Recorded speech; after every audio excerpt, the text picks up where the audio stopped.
Hello नमस्कार दोस्तों, बहुत बहुत स्वागत करता हूं मैं आप सभी लोगों का विक्रांत बैच में। दोस्तों आज हमारा लेक्चर नंबर 2 है और मैं हूं मोहम्मद आसिम।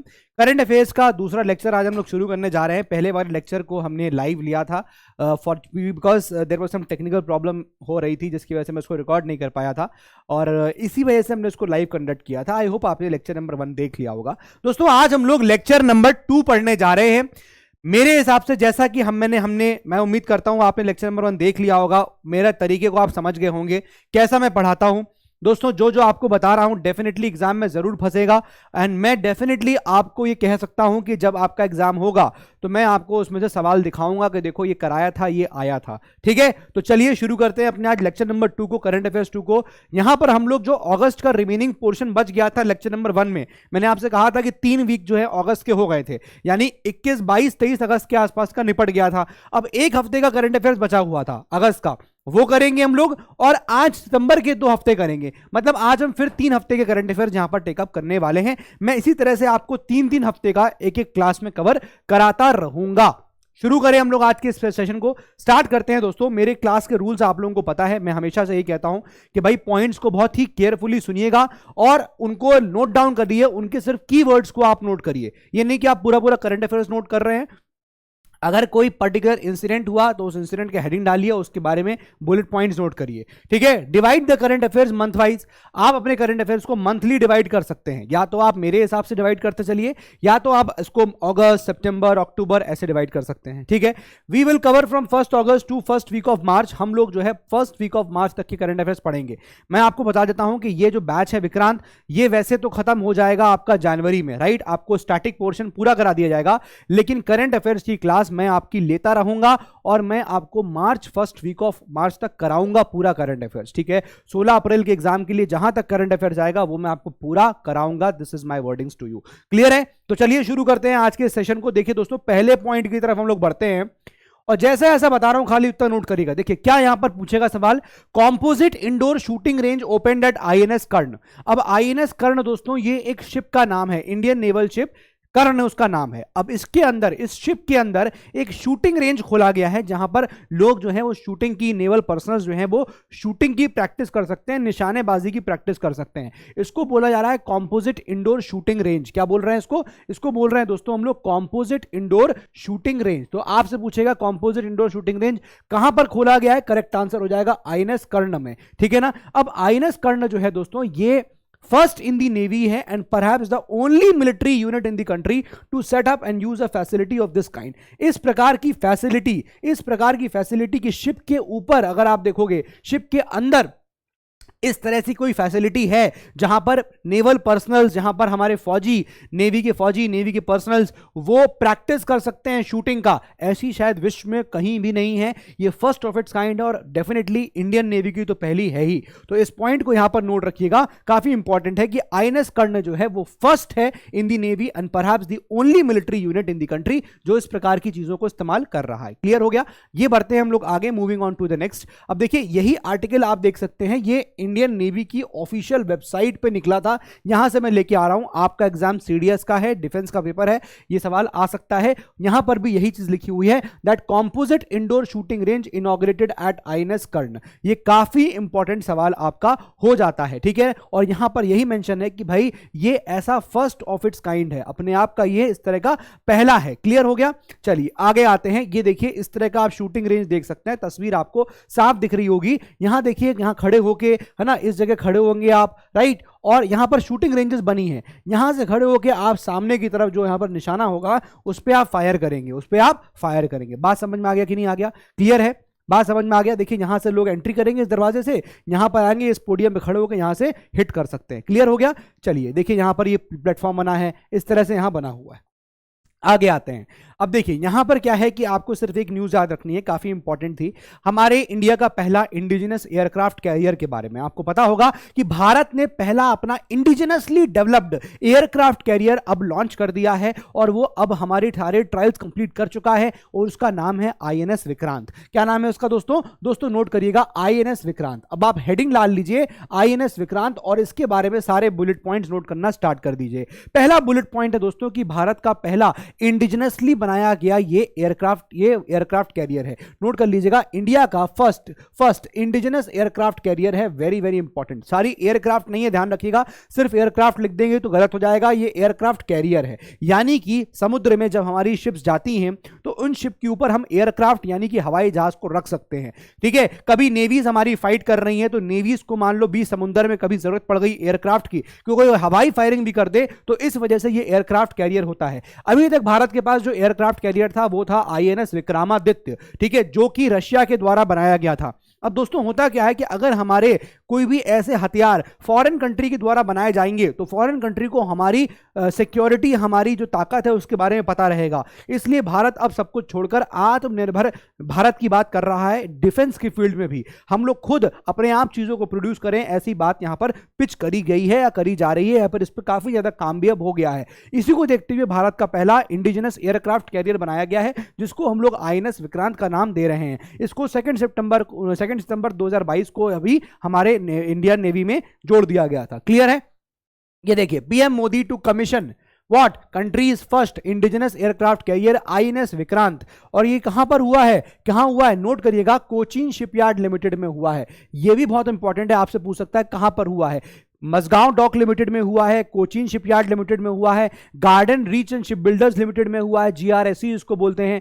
कहां पर हुआ है? लार्सन एंड टूब्रो, मतलब any of the options can be given in your exam. और आपको याद रखना है कि कोचीन शिपयार्ड लिमिटेड में इसको किया गया है। ये देखिए यहां पर द इंडियन एक्सप्रेस का भी आर्टिकल है, पीएम टू कमीशन विक्रांत यहां पर कमीशन किया गया। एंड साथ में अनवील नेवल इंसाइन निशान ऑन फ्राइडे। अब ये नेवल इंसाइन क्या होता है? नेवल इंसाइन एक तरह का जो नेवी के ऊपर एक तरह का फ्लैग है जो नेवी की शिप्स पे लगता है। ठीक है, ये कंट्री को रिप्रेजेंट करता है। मैं दिखाऊंगा अभी कि क्या था इंडिया का पहले नेवल इंसाइन और अब क्या हो गया है।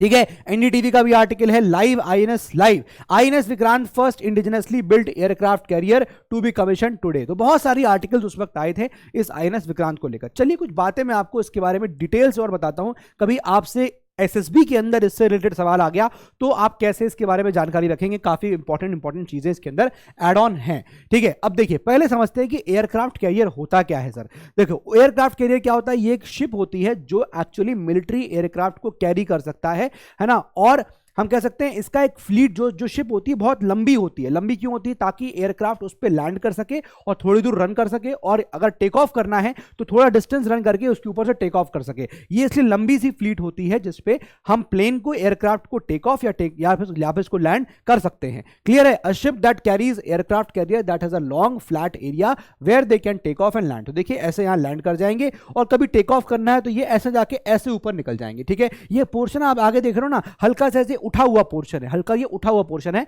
तो बेसिकली ये इसीलिए होता है ताकि टेक ऑफ यहां से किया जाए और लैंडिंग हमेशा इधर से होगी। बात समझ में आ रही है ना? ये कुछ चीजें बेसिक्स हैं, आपको ध्यान रखना चाहिए। ठीक है, ये देख सकते हैं आप किस तरह से यहां पर ये सीधा सीधा प्लेन खड़ा हुआ है ना। ये देखिए यहां से है, लेकिन जब लैंड किया तो ऐसे दौड़ेगा, लेकिन जब टेक ऑफ करना है तो ऐसे दौड़ेगा। ठीक है, और ये ऊपर करके निकल जाएगा। ये है यहां पर इसका सिनेरियो। क्लियर है?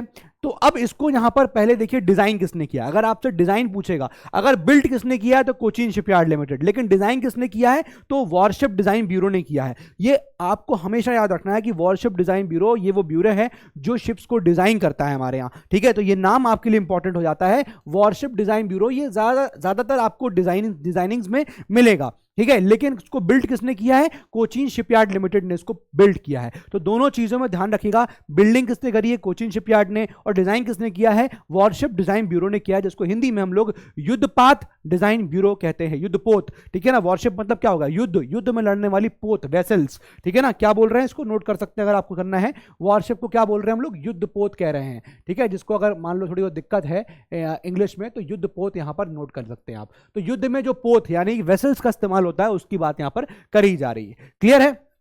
ये देख सकते हैं कुछ तस्वीरें मैं आपकी साझा कर देता हूं। ये देखिए यहां पर कुछ तस्वीरें आपको और देखने को मिल रही हैं। ये देखिए यहां पर कुछ तस्वीरें आपको और दिखा रहा हूं।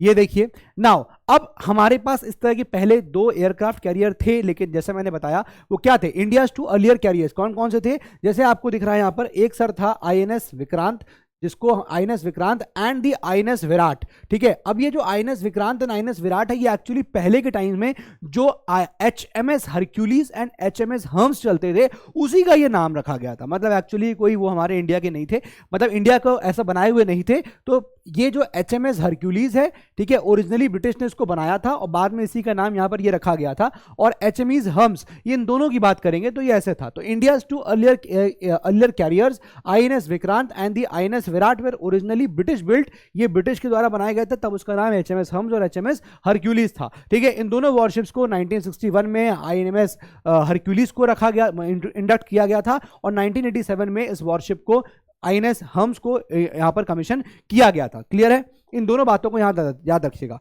अब ये आप जो देख रहे हैं दोस्तों, यह आपको INS विक्रांत के बारे में दिख रहा है। ये देखिए यहां पर 262 मीटर्स की लेंथ है इस INS विक्रांत की, इंपॉर्टेंट है। साथ में आप देखेंगे इसकी हाइट आपको 59 मीटर्स की मिलेगी। फ्रॉम यहां से लेकर टॉप तक की हाइट जो है वो 59 मीटर्स की दिखने को मिल रही है। इस तरह की कुछ चीजें हैं। और इसकी विथ जो आप देख रहे हैं ये 62 मीटर के आसपास है, 62 मीटर के आसपास है। 40,000 टन का ये आपका एयरक्राफ्ट कैरियर बहुत ही इंपॉर्टेंट रखता है आपके इस आगे लड़ाई लड़ने के लिए, ठीक है। अब देखिए इसमें क्या है कि इस न्यू वॉरशिप की बात करेंगे तो उसको अगर हम INS विक्रमादित्य से कंपेयर करें, ठीक है, तो ये वाला जो है new warship is comparable to India's existing carrier INS Vikramaditya which is 44,500 tonne vessel and can carry up to 34 aircraft including both fighter jets and helicopters. अब ये सब तो ठीक है, यहां पर देखिए ये इतनी इंपॉर्टेंट इंफॉर्मेशन नहीं है, लेकिन जो एक इंपॉर्टेंट कैरेक्टरिस्टिक है INS विक्रांत के अंदर वो है स्टोबार टेक्नोलॉजी। क्या बोल रहे हैं इसको हम लोग? STOBAR technology.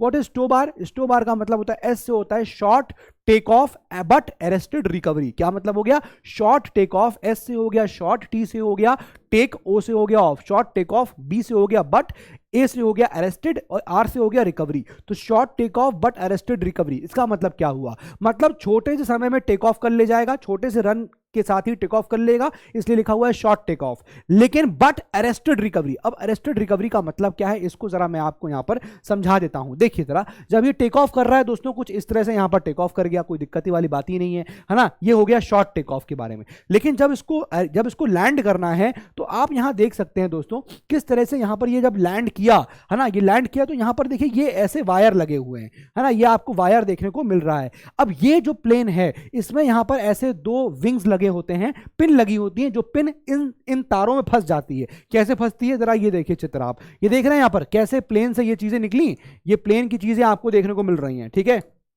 ये देखिए, और ये कुंडा ऐसे बना हुआ है, ठीक है ना। यहां भी आप देखेंगे तो अभी एक कुंडा इस साइड और होगा, दिखाई नहीं दे रहा है, ये कुंडा ऐसे बना हुआ है। तो ये जो वायर जा रहा है, ये जो वायर जा रहा है या ये जो वायर जा रहा है, इसमें ये कुंडा फंस जाएगा। अब जब फंस जाएगा तो जैसे ही ये आगे जाएगा तो ये वायर अब उसके खिंचेगा, जिसकी वजह से क्या होगा, जो स्पीड है विक्रांत की, जो स्पीड होगी एयरक्राफ्ट की वो कम होने लगेगी। इसलिए उसको अरेस्टेड रिकवरी कह रहे हैं। रिकवर कैसे कर रहे हैं? अरेस्ट करके, पकड़ के, ठीक है ना। इसलिए उसको कहते हैं स्टोबार टेक्नोलॉजी। आई होप आपको स्टोबार टेक्नोलॉजी यहां पर क्लियर हो गई होगी कि क्या होता है, ठीक है। अब बात यह है कि क्या इंडिया के पास जो दिखाया है ना, क्या खाली अब हमारे पास INS विक्रमादित्य और हमारे पास अब INS विक्रांत, क्या और भी आगे कोई आने वाला है? जी हाँ, INS विशाल की बात हो रही है, ठीक है। फ्यूचर बात करेंगे तो INS विशाल जो है ये हमारा भी यहां पर एक प्रपोज्ड एयरक्राफ्ट कैरियर है। मे बी इसको भी कमिंग टाइम में आप देखोगे कि इंडिया के अंदर इसको भी कमीशन कर लिया जाएगा।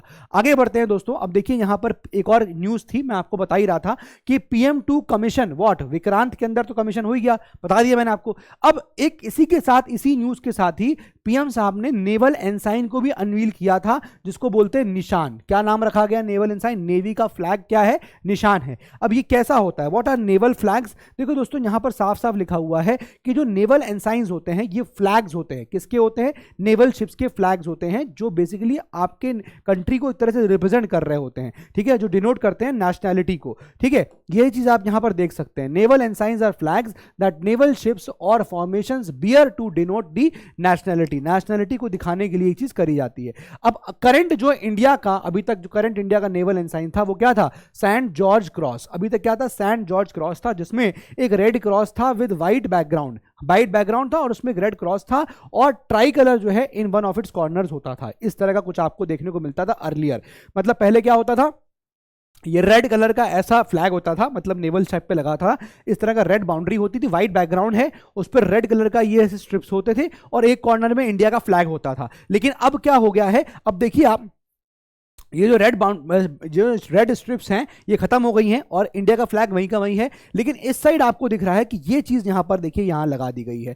बात समझ में आ रही है आपको? ये एक डिफरेंस यहां पर देखने को मिल रहा है। चलिए, तो ये है, अब ये है, और क्या होगा यहां पर देखिए, यहां पर और क्या देखने को मिल रहा है, विक्रांत विल ऑल्सो, साथ में will also retain its predecessor's motto, motto भी जो पहले का था वही मोटो रिटेन रहेगा। क्या था? जयमेवा जया मां समयुद्धि स्पृधा, ठीक है, a phrase from the Rigveda, यहां ऋग्वेद से ये फ्रेज लिया गया। तो इंपॉर्टेंट है कि आपसे ऋग्वेद पे पूछ सकता है कि आईएनएस विक्रांत में जो मोटो है वो किस वेद से लिया गया है। ये सवाल अगर टफ बनाना होगा यूपीएससी को तो ये सवाल पूछ सकता है कि भाई जो मोटो है आईएनएस विक्रांत का वो किस वेद से लिया गया है। ऋग्वेद हो गया, अथर्ववेद हो गया, यजुर्वेद हो गया या सामवेद हो गया। दोस्तों करेक्ट जवाब हो जाएगा यहां पर ऋग्वेद हो गया। और क्या है वो मोटो, ये लिखा हुआ है, ठीक है ना। इसका मतलब क्या होता है, we conquer those who fight with us in the war, हम उन पे कब्जा करते हैं जो हमसे लड़ रहे होते हैं। साथ में यहां पर एक जो पीनेट नंबर होता है, पीनेट नंबर क्या होता है कि शिप के ऊपर आपको एक नंबर भी कोटेड दिखेगा, वो भी यहां पर है। और क्या नंबर है उसका? R11। मैं आपको तस्वीर दिखा देता हूं कि किस प्रकार का वो नंबर लिखा होता है। ये देखिए आप, जैसे यहां देख रहे हैं A1 AI40 है ना, वैसे ही R11 आपको आईएनएस विक्रांत के ऊपर लिखा हुआ दिख जाएगा। बात समझ में आ गया कि नहीं आ गया? चलिए आगे बढ़ते हैं दोस्तों। अब यहां पर एक और न्यूज आ रही है, इंडियन कोस्ट गार्ड के द्वारा IICG ने कंडक्ट करी है क्या, सारेक्स 22 एक्सरसाइज। ये आपसे पूछ सकता है बस, ठीक है, ये आपसे पूछ सकता है कि भाई सारेक्स एक्सरसाइज जो है, मिनट, ये आपसे पूछ सकता है दोस्तों कि भाई एक्सरसाइज सारेक्स 22 किसने कहां कंडक्ट हुई है। तो नोट करिएगा चेन्नई में हुई है। तो आपको जो हेडिंग बनानी है, जो नोट्स बनाने हैं, खाली हेडिंग में नोट्स में लिखिए सारेक्स 22, ऐसे हेडिंग बनाइए सारेक्स 22, ठीक है ना। अब पहला बुलेट पॉइंट उसमें लिखिए कि कहां हुई है, @ चेन्नई में हुई है। कहां हुई है? @ चेन्नई में हुई है। फिर उसके बाद लिखिए दूसरा पॉइंट, किसने करी है? ICG यानी कि इंडियन कोस्ट गार्ड ने करी है, यानी कि इंडियन कोस्ट गार्ड ने की एक्सरसाइज करी है। क्लियर हो गया? बात समझ में आ गया। एंड ऑफ कोर्स अब एक बात समझ में आ रही है कि इंडियन कोस्ट गार्ड ने किया है तो कोस्ट गार्ड मतलब समुद्र की यहां पर सेफ्टी के लिए है, ठीक है ना। अब ये क्या है? ये एक्चुअली 10वां संस्करण है किसका? National maritime search and rescue exercise है ये। तो भाई समुद्र के अंदर किसी को ढूंढना, कभी कुछ खो गया तो उसको ढूंढना और उनको रेस्क्यू करने वाली एक्सरसाइज है ये, ठीक है ना। तो ये राष्ट्रीय मैरिटाइम सर्च एंड रेस्क्यू ये एक्सरसाइज कही जाती है। बात समझ में आ गया? ये 10वां संस्करण था जो इंडियन कोस्ट गार्ड ने किया था। आपको ऑप्शन में इंडियन नेवी जरूर देगा, है ना। हो सकता हो पूछे भाई सारेक्स 22 एक्सरसाइज अभी किसने करी है, आपको ऑप्शन में दे देगा, बोलो इंडियन नेवी, आपको बोलो ऑप्शन दे दे इंडियन नेवी, फिर आपको एक ऑप्शन दे देगा, मान लो फॉर एग्जांपल सही उसने ऑप्शन दे दिया आपको, बी में लिख दिया इंडियन कोस्ट गार्ड, सी में लिख दिया मान लो फॉर एग्जांपल लिख दिया उसने इंडियन एयरफोर्स, ठीक है ना, इंडियन एयरफोर्स, क्योंकि कभी कभी हवाई इवैक्यूएशन भी एयरफोर्स कराता है, इस तरह का लिख दिया, ठीक है। या फिर डी में आ गए तो डी में उसने लिख दिया फॉर एग्जांपल एनसीसी, कुछ भी लिख सकता है इस प्रकार, ठीक है ना। या फिर आपको लिख दिया सीआरपीएफ, सीआईएसएफ, कुछ भी लिख सकता है सारेक्स के लिए। सारेक्स किसने करी है, तो ये इंपॉर्टेंट है, ध्यान रखिएगा, इंपॉर्टेंट है। क्लियर है? तो ये नोट कर लीजिए कि भाई सारेक्स 22 चेन्नई में हुई है और इंडियन कोस्ट गार्ड ने करी है। ये क्या है? ये एक national maritime research and rescue exercise है, लोगों को बचाने की एक्सरसाइज है। क्लियर हो गया? आगे आ जाइए। अब देखिए यहां पर गूगल ने क्या लॉन्च किया है, गूगल ने लॉन्च किया है इंडिया की उड़ान इनिशिएटिव। अब ये इंडिया की उड़ान इनिशिएटिव क्यों लॉन्च किया? आपको पता है भारत को इस साल 75 साल आजादी के हुए थे, 75 ईयर ऑफ इंडिपेंडेंस कंप्लीट हुए थे। इस भारत के 75 ईयर ऑफ इंडिपेंडेंस को गूगल भी सेलिब्रेट कर रहा है। इस 75 ईयर ऑफ इंडिपेंडेंस को गूगल ने भी सेलिब्रेट किया और इसलिए गूगल ने इंडिया की उड़ान करके ये इनिशिएटिव चालू किया था। तो आपसे खाली सवाल यह आएगा कि इंडिया की Udaan initiative has been launched by, किसने इसको लॉन्च किया है? करेक्ट आंसर हो जाएगा गूगल। करेक्ट आंसर क्या हो जाएगा? गूगल ने इसको दोस्तों लॉन्च किया है। गूगल लॉन्च दी इंडिया की Udaan to mark 75 year of independence, 75 साल आजादी के मनाने के लिए ना। ये जो प्रोजेक्ट है उसको गूगल आर्ट्स एंड कल्चर जो है वो सेलिब्रेट कर रहा है। साथ में इसमें आप देखोगे कि एंड थीम क्या है इसका? Theme on the unwavering and undying spirit of India's over these 75 years. तो ये इतना इंपॉर्टेंट नहीं है, बस आपसे जो सवाल बन सकता है वो यही बनेगा कि भाई इंडिया की उड़ान इनिशिएटिव किसने शुरू किया है? गूगल ने किया है, बस ये ध्यान रखिएगा। और किस उपलक्ष्य पे किया है? 75 ईयर ऑफ इंडिपेंडेंस पे किया है। बस यही चीज दोस्तों आपको यहां पर याद रखनी है। आगे आ जाइए। अब देखिए यहां पर एक यहां पर there something called as spark. ये क्या है दोस्तों? ये इसरो के द्वारा लॉन्च्ड एक वर्चुअल म्यूजियम है, ठीक है। तो आपको इस पर नोट्स बनाने हैं, तो आप लिखिएगा, हेडिंग डाल लीजिए दोस्तों, हेडिंग डाल लीजिएगा स्पार्क, ठीक है। आप हेडिंग डालिएगा स्पार्क। अब स्पार्क के नीचे लिखना शुरू करिएगा वर्चुअल म्यूजियम। पहले लिखिएगा वर्चुअल म्यूजियम, मैं आपको बताता चल रहा हूं कैसे नोट लिखने हैं। वर्चुअल म्यूजियम, उसके बाद दोस्तों लिख लीजिएगा वर्चुअल म्यूजियम के नीचे लॉन्च्ड बाय इसरो, लिखिएगा लॉन्च्ड बाय इसरो। इसरो ने इसको दोस्तों लॉन्च किया है, लॉन्च्ड बाय इसरो, ऐसे लिखिएगा। अब ये क्या है? ये क्या वर्चुअल म्यूजियम मतलब कैसा है? इसके लिए वेबसाइट बनाई गई है, कोई रियलिटी में एग्जिस्ट नहीं कर रहा है कि आप फिजिकली जाके घूम सकते हैं। ये वेबसाइट बनाया गया एक म्यूजियम है। जब आप उसको देखेंगे तो आपको इसरो के अंदर उस पर्टिकुलर म्यूजियम के अंदर कहां लॉन्च पैड तक आपको ले जाएगा, कि जैसे देखिए यहां लॉन्च पैड एग्जैक्टली आप वहीं खड़े हो, वहां के सिनेरियो को दिखाएगा। ये सब चीजें मतलब कैसा होता है लॉन्च पैड पे, कभी आप जाएंगे लॉन्चिंग सिनेरियो में, कोई आप यूनिट के अंदर जा रहे हैं, कैसे काम हो रहा है वहां पर, कैसे मैन्युफैक्चरिंग हो रही है, इन सब चीजों को इस पर्टिकुलर म्यूजियम के अंदर दिखाया जाएगा,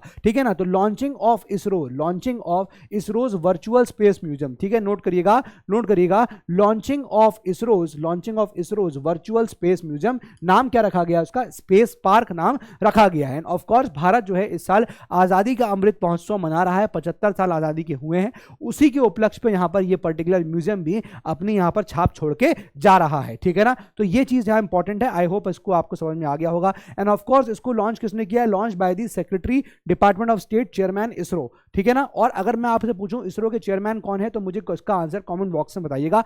प्रेजेंटली कौन है चेयरमैन इसरो के, ये मुझे आंसर चाहिए। और इसका हेडक्वार्टर कहां है ये भी आप मुझे कमेंट बॉक्स में बताइएगा। आगे आ जाइए, नेक्स्ट की तरफ देखिए, ये भी न्यूज ऑन एयर का ही आर्टिकल है और यहां लिखा हुआ है India gets first space themed virtual museum. ये भारत का बहुत इंपॉर्टेंट है कि first space themed virtual museum कहां पर, इंडिया का क्या कौन सा है? वो हो जाएगा spark. First space themed virtual museum Bharat का कौन सा है? स्पार्क हो जाएगा, ठीक है। तो स्पार्क क्या है? स्पार्क क्या है बात बताइए। कि स्पार्क जो है ये लॉन्च किया जा रहा है, इस launched by ISRO chairman S Somnath. खैर मैंने आपको आंसर यही बता दिया कि इसरो के चेयरमैन, और सबको पता ही होगा कि जो हेडक्वार्टर है वो बेंगलुरु में है। तो स्पार्क जो है उसको इसरो के चेयरमैन राइट नाउ जो एस सोमनाथ जी हैं उन्होंने इसको लॉन्च किया। अब ये है क्या? देखिए ये वर्चुअल म्यूजियम, आप रीड करोगे तो आपको समझ में आएगा, वही चीज जो मैं बता रहा था अभी वही चीज है। ये वर्चुअल म्यूजियम है, contains and host several documents, बहुत सारे डॉक्यूमेंट्स हैं, वर्चुअल म्यूजियम है, बहुत सारे आपको उसमें डॉक्यूमेंट्स मिलेंगे, बहुत सारी इमेजेस मिलेंगी, बहुत सारे ऐसे वीडियोस मिलेंगे, है ना, रिलेटेड टू लॉन्चिंग व्हीकल्स, कि भाई कैसे लॉन्च व्हीकल्स होते हैं, आपको क्लोजली दिखाया जाएगा। सैटेलाइट की इमेजेस, सैटेलाइट की वीडियोज होंगे, साइंटिफिक मिशंस के बारे में यहाँ बताया गया होगा, है ना। And pioneers of India space sectors, Indian space sector में जो जो बड़े बड़े यहाँ दिग्गज हुए हैं उनके बारे में यहाँ पर मिलेगा। तो एक तरह का वर्चुअल म्यूजियम है जहां पर आपको स्पेस से रिलेटेड सारे इंफॉर्मेशन जो प्रीवियसली हो चुकी हैं वो सब यहां पर आपको स्टोर मिलेगी। आई होप आपको स्पार्क जो है ये अच्छे से क्लियर हो गया होगा। बहुत इंपॉर्टेंट है दोस्तों, इसको आप स्टार लगा लो और तारा लगा लो उस पर, ये आएगा ही आएगा। बोलो तारा रारा, मैं हमेशा बोलता हूं जब भी तारा सवाल होगा बोलो तारा रारा। आगे आ जाइए, देखिए किस प्रकार आपको इमेजेस दिखेंगी। ये आप जाओगे वेबसाइट पर तो आपको ऐसी इमेज दिखेगी, spark the space tech park, इस तरह से लिखा हुआ है, ठीक है। यहां पर आप जाओगे पहले वेबसाइट पे तो ऐसा लिखा होगा spark the space tech park, technology वाला पार्क, ठीक है। अब आपको इस तरह की इमेजेस दिखाई जाएंगी, जैसे लगेगा कि आप वहीं पर हो, ठीक है ना। आप इस पार्क को ऐसे देखोगे, आपको इमेज में दिखाएगा, आपको वीडियो दिखाएंगे कि अच्छा देखो किस तरह से हो रहा है। ये देखिए यहां पर दिखाया, इस ऐसा नहीं खाली इन चीजों को दिखाएंगे, ऐसा ही है, उसमें आप देखो ग्रीनरी भी दिख रही होगी तो आपको लगेगा रियलिस्टिक चीजें हैं एकदम, ठीक है। रियलिस्टिक पार्क लगेगा आपको कि यार ये तो एकदम सही इमेज है, ठीक है, इस तरह का बनाया हुआ। बट एक्चुअली ऐसा तो कहीं एग्जिस्ट ही नहीं कर रहा है ना, एक्चुअली कहीं ऐसा एग्जिस्ट नहीं कर रहा है, लेकिन तस्वीर ऐसी बनाई गई है जैसे कि शायद कहीं रियलिटी में एग्जिस्ट कर रहा होगा, वहां से वीडियो और फोटो खींच के लेके आए हैं और यहां अपलोड कर दी है, जबकि ऐसा नहीं है, इसको बनाया गया है। बात समझ में आ रही है? क्लियर है?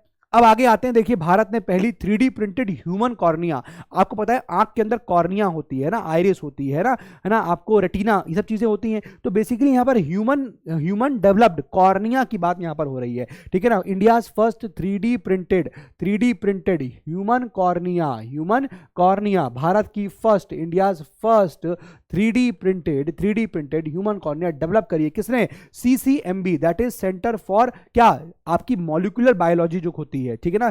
सेल्यूलर जो सेंटर है आपका, जिसको बोलते हैं centre for cellular and molecular biology, एक तो ये, दूसरा LVPEI मतलब LV प्रसाद आई इंस्टीट्यूट, LV प्रसाद आई इंस्टीट्यूट, LVPEI, साथ में यहां पर IIT हैदराबाद की बात भी यहां पर साथ में आई कि ये तीन यहां पर इन लोगों ने मिलकर इस पर्टिकुलर 3D प्रिंटेड जो ह्यूमन कॉर्निया इसको डेवलप किया है। तो इंडिया का फर्स्ट है ये, इसलिए अपने आप में इंपॉर्टेंट हो जाता है। साइंस एंड टेक की फील्ड से आपसे सवाल पूछ सकता है कि भारत का पहला, इंडिया का first 3D printed human cornea किसने बनाया है, तो आपको याद होना चाहिए या तो वो LVPI है, that is LV Prasad I institute. वैसे ये ऑप्शन इतना अच्छा नहीं है, देख सुनने में खराब लग रहा है कि पता नहीं कहीं का कोई अस्पताल है, बट ऐसा नहीं है। ऑफकोर्स दूसरा IIT हैदराबाद, ये पूछ सकता है कौन से IIT ने हेल्प करी है, बट स्टिल मुझे लगता है ये मुश्किल है, लेकिन आपसे जो पूछ सकता है वो है centre for cellular and molecular biology. इस ऑप्शन को आपको डाल सकता है, ठीक है, कि भाई करेक्ट आंसर क्या है, किसने यहां पर ह्यूमन कॉर्निया बनाया है, 3D first 3D printed human cornea किसने बनाया है, ध्यान रखिएगा CCMB, that is centre for cellular and molecular biology. बार बार मैं बोल रहा हूं दोस्तों ताकि आपको रट जाए, आप लेक्चर वैसे ही सुन रहे होंगे, है ना, आप इसको 1.5x पे लगा के देख लो तो आपका और फास्ट हो जाएगा, ठीक है, और नोट करते चले जाइएगा। आगे आ जाइए, explain India first commercial space situational observatory to be set up in Uttarakhand. दोस्तों अगेन बहुत ही इंपॉर्टेंट डेवलपमेंट है, वो क्या, भारत का पहला कमर्शियल स्पेस सिचुएशनल ऑब्जर्वेटरी की बात हो रही है। देखो फर्स्ट, अब कॉमर्शियल समझ रहे हो आप, है ना, मतलब कोई ऐसा पर्सनल नहीं है, कॉमर्शियल यूज के लिए। क्या चीज, स्पेस सिचुएशनल ऑब्जर्वेटरी, क्या है ये, SSO इसको बोलते हैं, ठीक है, ये SSO जो है this is space situational observatory. और दोस्तों ये क्या है, ये आपकी कॉमर्शियल नेचर की है, क्या है ये दोस्तों, कॉमर्शियल नेचर की है। और दूसरी बात, ये पहली है, ये क्या है, ये फर्स्ट है, ध्यान रखिएगा, ये पहली है। तो इंडिया की पहली इस तरह की स्पेस सिचुएशन ऑब्जर्वेटरी कहां पर खोली गई है, उत्तराखंड में सेटअप करी जा रही है। कहां करी जा रही है, उत्तराखंड में करी जा रही है, ये आपको यहां नोट करना है। अगेन काफी इंपॉर्टेंट ये आर्टिकल हो जाता है दोस्तों। इसके बारे में देखिए, यहां पर आपको डिटेल से बता दिया जाएगा, बता रहे हैं क्या है यहां पर, देखिए, it will be set up, please see, it will be set up in the Garhwal region of Uttarakhand की गढ़वाल रीजन में आएगा, बाय कौन, दिगांतरा। अब दिगांतरा जो है दोस्तों ये एक स्टार्टअप का नाम है, ये स्टार्टअप इस स्पेस सिचुएशनल ऑब्जर्वेटरी को खोल रहा है। तो ये भी चीज याद रखिएगा कि भाई ये जो आपकी स्पेस सिचुएशनल ऑब्जर्वेटरी उत्तराखंड के अंदर खुल रही है गढ़वाल रीजन में, इसको खोल कौन रहा है, इसको कौन सेटअप कर रहा है, इसको दिगांतरा कर रही है। दिगांतरा बेसिकली एक स्पेस आपकी स्टार्टअप है, ठीक है ना, एक स्पेस स्टार्टअप है, ठीक है। अब यहां देखिए, space situation awareness SSA observatory जो है will help India track any activity in space. अब ये जो ऑब्जर्वेटरी बनाई जा रही है, इससे किसी भी प्रकार की एक्टिविटी को हम ट्रेस कर सकते हैं। Help India track any activity in this space. अब चाहे वो कोई भी एक्टिविटी हो, चाहे वो आपके यहां पर स्पेस डेब्रिस हो, ये कोई मान लो सैटेलाइट आसमान में गया और वहां खराब हो गया, या फिर अब वो उसका फंक्शन करना खत्म कर गया, तो डेब्रिस होता है आसमान में बहुत सारा, उसको ट्रैक कर सकता है, कौन सा डेब्रिस इंडिया अर्थ की तरफ आ रहा है, कौन सा नहीं आ रहा है। या फिर कोई मान लीजिए मिलिट्री सैटेलाइट है, भारत की तरफ आ रहा है या नहीं आ रहा है, किसी भी प्रकार की एक्टिविटी अगर इंडिया के स्पेस के ऊपर हो रही होगी तो उसको यहां पर वो ट्रैक कर सकता है। ऑफ कोर्स यहां पर उसको ट्रैक किया जा सकता है। This is one of the very good advantages of the space situational observatory. तो ये ऑब्जर्वेटरी काम आई होप आपको समझ में आ गया। ऑब्जर्वेटरी को हिंदी में प्रयोगशाला कहते हैं, ठीक है ना, प्रयोगशाला यहां पर कहते हैं, वेधशाला कहते हैं, वेधशाला, प्रयोगशाला, वेधशाला, ठीक है, ऑब्जर्वेटरी। अब आगे यहां पर देखिए कि सिर्फ आपको इसमें इतना ही याद रखना है, क्या, जेम्स वेब स्पेस टेलीस्कोप। अब आपको पता है JWST के नाम से इसको जानते हैं, आप खाली हेडिंग लिख लीजिए JWST, ठीक है ना, जेम्स वेब स्पेस टेलीस्कोप। अब देखिए यहां क्या है, captures the stunning new images of Jupiter. Jupiter की यहां पर इमेजेस कैप्चर करी। आपसे पूछ सकता है जेम्स वेब स्पेस टेलीस्कोप किसके द्वारा बनाया गया है, यहां पर क्या हो जाएगा, the telescope, please see, the telescope is the result of the international collaboration. किनके बीच में कोलैबोरेशन हुआ है इसके लिए, नासा और यूरोपियन स्पेस एजेंसी यानी कि ESA, और साथ में यहां पर तीसरा कौन है, कैनेडियन स्पेस एजेंसी। ये तीन के बीच का यहां पर ये कोलैबोरेशन है, इन तीनों ने मिलकर जेम्स वेब स्पेस टेलीस्कोप को बनाया है। तो आपसे इस तरह का सवाल हो सकता है कि इनमें से कौन सी यहां पर वेधशाला, यहां पर कौन सी स्पेस एजेंसी है जो इस पर्टिकुलर हम कह सकते हैं जेम्स वेब स्पेस टेलीस्कोप का हिस्सा नहीं है। तो आपको नासा ऑप्शन में दिया है, ESA दिया है, कैनेडियन दिया है, तीनों है, लेकिन फिर आपको ऑप्शन चौथा देगा फ्रांस, या दे देगा जापान की JAXA, है ना, कोई भी दे सकता है, इसरो। तो आपको यह याद रखना है कि ये तीनों ऐसे नहीं है। यहाँ पर किन तीनों ने मिलकर बनाया है? जेम्स वेब स्पेस टेलीस्कोप, एक हो गया नासा यानी अमेरिका, एक हो गया यूरोप यानी ऑब्वियसली यूरोपियन स्पेस एजेंसी मतलब यूरोप हो गया, और then you have the third that is Canadian. बात समझ में आ गया? इन तीन चीजों को यहां पर जरूर से जरूर याद रखिएगा। आप देख सकते हैं ये इस तरह का यहां पर ये फोटो यहां लिया है। अब देखिए यहां क्या लिखा है? JWST में infrared telescopes of NASA, successor of Hubble telescope. अब ये पॉइंट यहां याद रखिएगा, आपके एग्जाम में 2-3 सेंटेंस बना के आ सकता है। पहला स्टेटमेंट दे सकता है in context to James Webb space telescope consider the following statements. लिखिएगा, अब पहला स्टेटमेंट देगा कि it is a predecessor of Hubble telescope. Predecessor नहीं है, मतलब सक्सेसर मतलब क्या हुआ?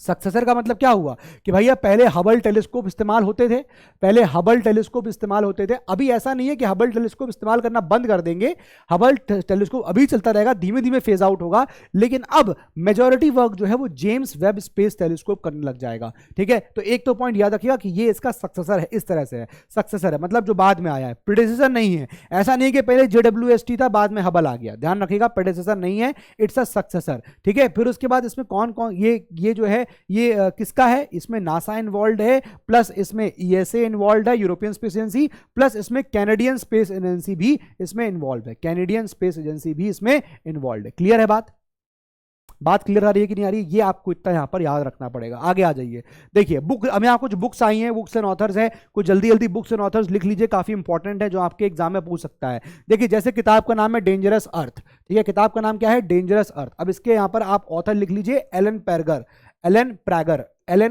नोट कर लीजिएगा, आपको ये लिख लीजिएगा एलन प्रैगर, ये इसके ऑथर हो गए, ठीक है ना। यहाँ पर देखिए इसके बारे में यहाँ पर मेंशन किया हुआ है, ये आपके एलन प्रैगर है। क्लियर है? किताब का नाम है डेंजरस अर्थ। ठीक है, आगे देखिए किताब का नाम है लायन ऑफ द स्काइज। ठीक है, ये देखिए यहाँ पर किताब का नाम लिखा हुआ है लायन ऑफ द स्काइज। इसको किसने ऑथर किया हुआ है? नोट कर लीजिएगा, स्टीफन बार्कर ने किया है। किसने किया हुआ है? लिखिएगा, स्टीफन बार्कर ने इस किताब को लिखा हुआ है।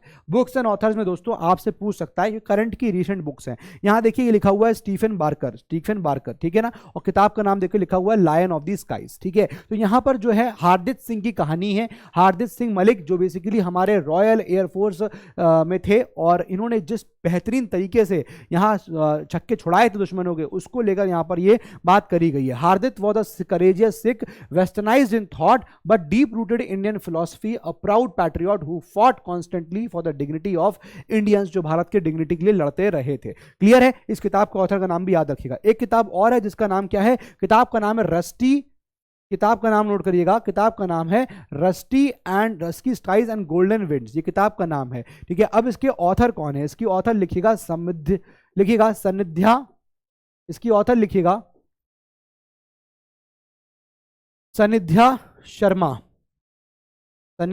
शर्मा, नोट करिएगा, इसके ऑथर कौन है? सनिध्या शर्मा इसके ऑथर है, सनिध्या शर्मा इसकी ऑथर है, बात नोट करिएगा, ये किताब का नाम है, ये इसकी ऑथर है, नोट कर लीजिए प्लीज।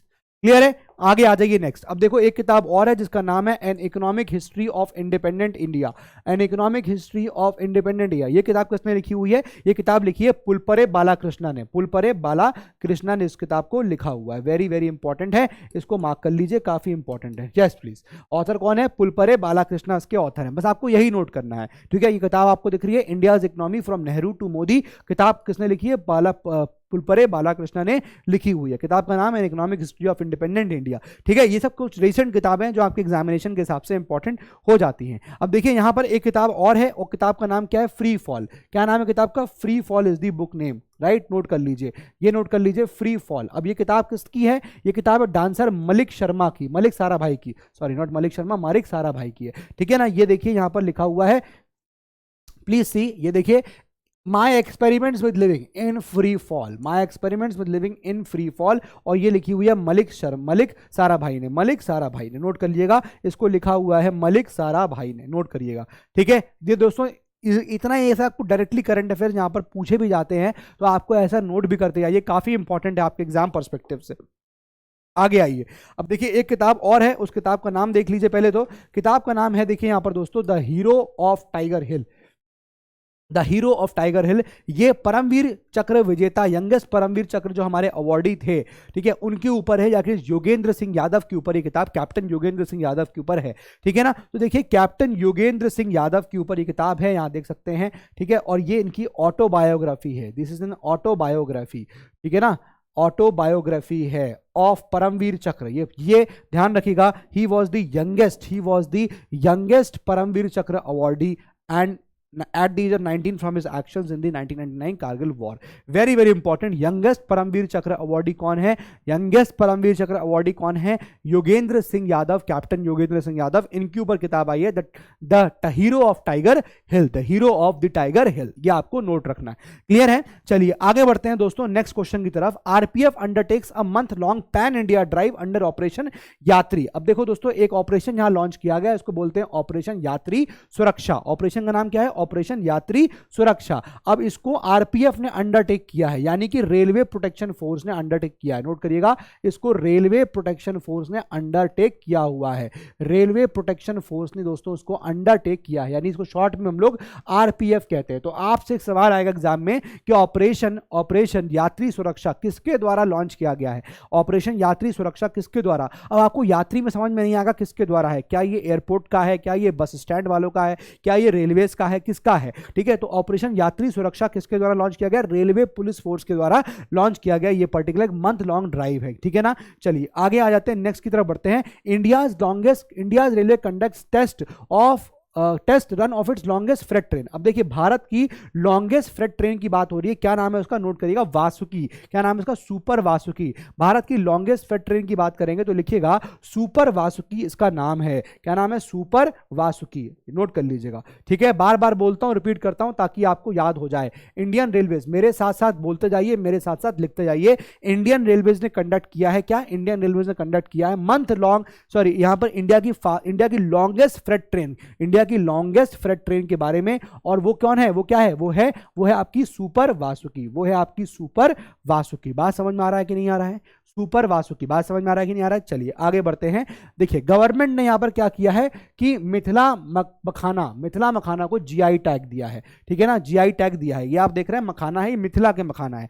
अब दोस्तों, जीआई टैग क्या होता है? जिसको बोलते हैं हम लोग अंग्रेजी में ज्योग्राफिकल इंडिकेशन। किसी को नहीं पता है तो जीआई का फुल फॉर्म लिख सकता है दोस्तों, उसको बोलते हैं हम लोग geographical indication. Geographical indication note करिएगा, जिसको हम लोग बोल सकते हैं ज्योग्राफिकल इंडिकेशन। अब दोस्तों, ये जो ज्योग्राफिकल इंडिकेशन है, ये दोस्तों ज्योग्राफिकल इंडिकेशन जो है, ये एक्चुअली किसी को अगर दिया जाता है, किसी प्रोडक्ट को, किसी चीज को, कमोडिटी को, तो दोस्तों इसका मतलब ये होता है कि भाई वो उस पर्टिकुलर जगह को बिलोंग करता है, वहां पर उसकी बेस्ट क्वालिटी मिल रही है और ये प्रोडक्ट उसी जगह को बिलोंग कर रहा है। ठीक है, तो यहां पर अभी क्या है, गवर्नमेंट ने मिथिला के मखाना को ये जीआई टैग दिया। तो ये मखाना जो है मिथिला को बिलोंग कर रहे हैं, वहां पर बेस्ट क्वालिटी की मिलेंगे। अगर कोई जीआई टैग हो गया, इसका मतलब वहां की सुप्रीम क्वालिटी के बारे में बात हो रही है। जैसे हम बोलेंगे दार्जिलिंग टी, तो आंख बंद करके कोई बोल देगा कि आपको दार्जिलिंग टी पिलाएंगे, तो आप उसकी क्वालिटी के बारे में निश्चिंत हो जाओगे, क्योंकि बेस्ट क्वालिटी जो है चाय की वो दार्जिलिंग मिलती है। तो अगर दार्जिलिंग टी पीने लगोगे तो आपको अपने आप लगेगा नहीं बेस्ट चीजें पी रहे हैं। ये होता है ज्योग्राफिकल इंडिकेशन। जैसे हम बनारसी साड़ी बोलते हैं,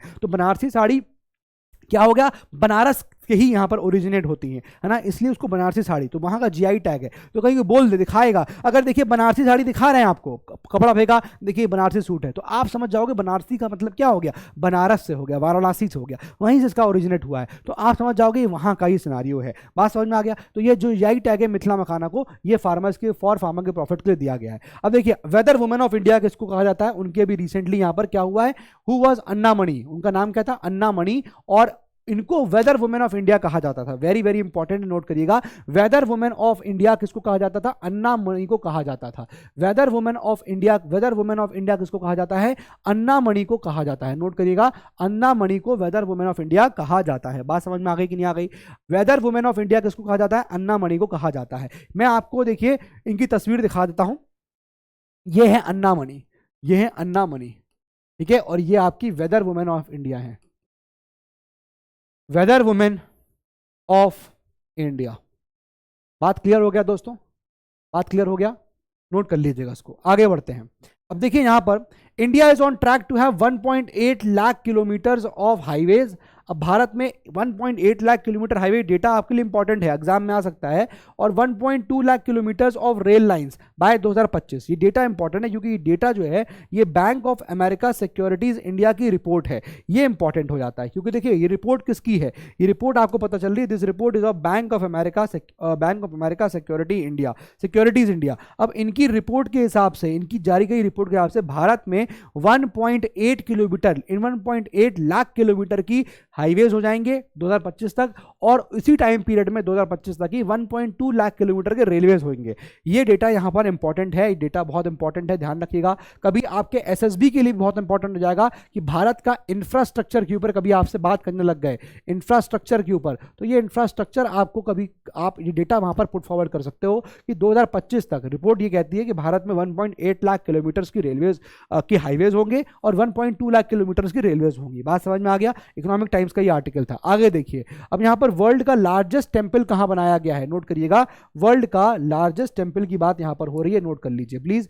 वर्ल्ड लार्जेस्ट टेंपल अब ये कहां खुला है? ये आपका वेस्ट बंगाल में कहां खुला हुआ है, नोट करिएगा, वेस्ट बंगाल में खुला हुआ है, नोट कर लीजिए। कहां खुला हुआ है दोस्तों? लिख लीजिएगा वेस्ट बंगाल, लिख लीजिएगा वेस्ट बंगाल। दोस्तों इसको हम लोग क्या बोलते हैं, ये आपका नोट करिएगा, this is the temple of, note करिए, this is the temple of Vedic planetarium, मतलब वैदिक साइंसेस के बारे में, वेदास के बारे में आपको यहां पर बताया जाएगा। तो जैसे आपका एक सोलर सिस्टम का प्लानिटेरियम होता है जहां पर सोलर सिस्टम के बारे में आपको सब चीजें दिखाई जाती हैं, वैसे सिमिलरली यहां पर वैदिक प्लानिटेरियम है ये, ठीक है ना, वैदिक प्लानिटेरियम है, temple of Vedic planetarium, waste Bengal में इसको खोला गया, ध्यान रखिएगा। ये वर्ल्ड का लार्जेस्ट टेंपल होगा, इवन बिगर देन ताजमहल इन आगरा या फिर सेंट पॉल कैथेड्रल इन दी वैटिकन, वैटिकन के सेंट पॉल कैथेड्रल से बड़ा या फिर ताजमहल से बड़ा ये आपको टेंपल वर्ल्ड का लॉन्गेस्ट, वर्ल्ड का, ये आपका वर्ल्ड का लार्जेस्ट टेंपल होगा, ठीक है, जिसका नाम टेंपल ऑफ वैदिक प्लानिटेरियम है, और ये वेस्ट बंगाल में यहां पर ओपन हो रहा है। बहुत ही इंपॉर्टेंट बात है, इसको ध्यान रखिएगा,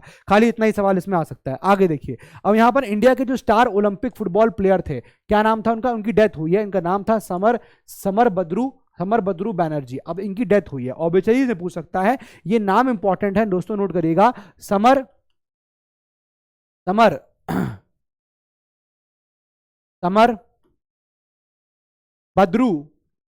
बद्रू बैनर्जी। अब दोस्तों ये जो समर बद्रू बैनर्जी है ना, ये इंडिया को लीड कर चुके हैं ओलंपिक्स में, ये इंडिया को ओलंपिक्स में लीड कर चुके हैं दोस्तों, ओलंपिक्स में। और मैं बताऊं, इस ओलंपिक्स में जब इन्होंने लीड किया था, आई थिंक वो समर ओलंपिक्स थे, ऑस्ट्रेलिया के ओलंपिक्स थे, भारत की पोजीशन 4 रही थी, 4, ठीक है। तो अभी जो किस स्पोर्ट्स को बिलोंग करते हैं ये आपसे पूछ सकता है, ये फुटबॉल टीम के हिस्सा थे, ठीक है ना, समर बद्रू बैनर्जी ये फुटबॉल टीम के हिस्सा थे। एक सवाल तो आपको ये याद रखना है, और इन्होंने भारत को फुटबॉल में ओलंपिक्स में इन्होंने इंडिया को रिप्रेजेंट किया था, इंडिया उसमें 4th नंबर पे रहा भी था। अभी अभी इनकी यहां डेथ हुई है, ये आप इसलिए इंपॉर्टेंट हो जाता है कि India star Olympic football captain summer Badru Banerjee, इनकी अभी रिसेंटली डेथ हुई है, ये सवाल इंपॉर्टेंट हो गया। आगे आ जाइए नेक्स्ट। अब देखो यहां पर इनकी भी डेथ हुई है, आप इनका नाम सबने सुना होगा, मिखाइल गोर्बाचेव, है ना, मिखाइल गोर्बाचेव, ये सब लोग नाम इनका सुने होंगे, आप चाहे तो इसको यहां पर नोट करिए, बस हेडिंग में यही लिखना है आपको। जैसे अभी इससे पहले आपको हेडिंग में लिखना था समर बद्रू बैनर्जी, फिर हेडिंग डाल के नीचे लिखिए फुटबॉलर, इंडियन कैप्टन, ओलंपिक्स में इंडिया को रिप्रेजेंट किया, अभी भी डेथ हो गई है, ऐसे लिखिए उसको। अब यहां पर इसका नोट बनाना है तो बस इतना लिखिए, बस नाम लिख लीजिए मिखाइल गोर्बाचेव, और इसके नीचे लिखिए क्या, सोवियत लीडर, ठीक है, इनको लिखिए, ये क्या थे, सोवियत लीडर थे ये, ठीक है। इन्होंने क्या किया था, एंडेड दी कोल्ड वॉर, रिसेंटली डाइड, ऐसे लिख लीजिए, रिसेंटली डाइड, इसलिए ये अभी न्यूज में आए, क्लियर हो गया। चलिए आगे आ जाइए नेक्स्ट। अब यहां से दोस्तों सितंबर के करंट अफेयर स्टार्ट होते हैं, अगस्त के करंट अफेयर्स यहाँ तक पूरे हो गए हैं आपके।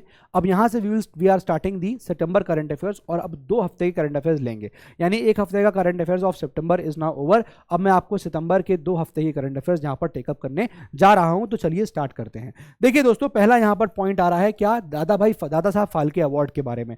दोस्तों दादा साहब फाल्के अवार्ड अभी 2020 का किसने जीता है, ये आशा पारेख को दिया गया है, ठीक है। इससे पहले 2019 का किसको दिया गया था, रजनीकांत को दिया गया था। दोस्तों याद रखिएगा कि आपसे कंफ्यूजन नहीं होना है, क्योंकि अभी आपको लग रहा होगा कि साल तो 2022 चल रहा है, तो 2020 की बात कैसे हो रही है।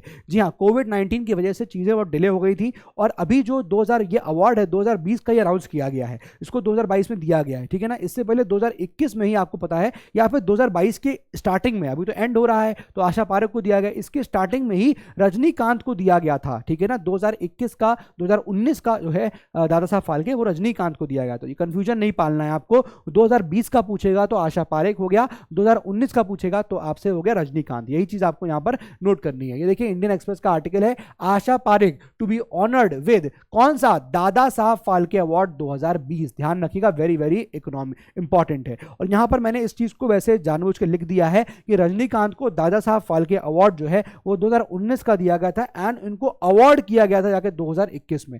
मतलब अनाउंसमेंट आपका पहले ही हो गया था, है ना, ये इनको दे दिया गया है, लेकिन चूंकि कोविड-19 चल रहा था जिसकी वजह से ये सब चीजें अनाउंस दे नहीं सकते थे फिजिकली, इसलिए उनको अब 2021 में जाके दिया गया है। जबकि आशा पारेख की बात करेंगे तो आशा पारेख 2022 में इनको दिया गया है, लेकिन ये अवार्ड 2020 का है। फोटो आप देख सकते हैं, ये है आशा पारेख, इनकी तस्वीर आप यहां पर देख सकते हैं और अच्छी उम्मीद है कि आपको तस्वीर बड़ी ही प्यारी और सुंदर लग रही होगी आशा पारेख जी की। आगे आ जाइए।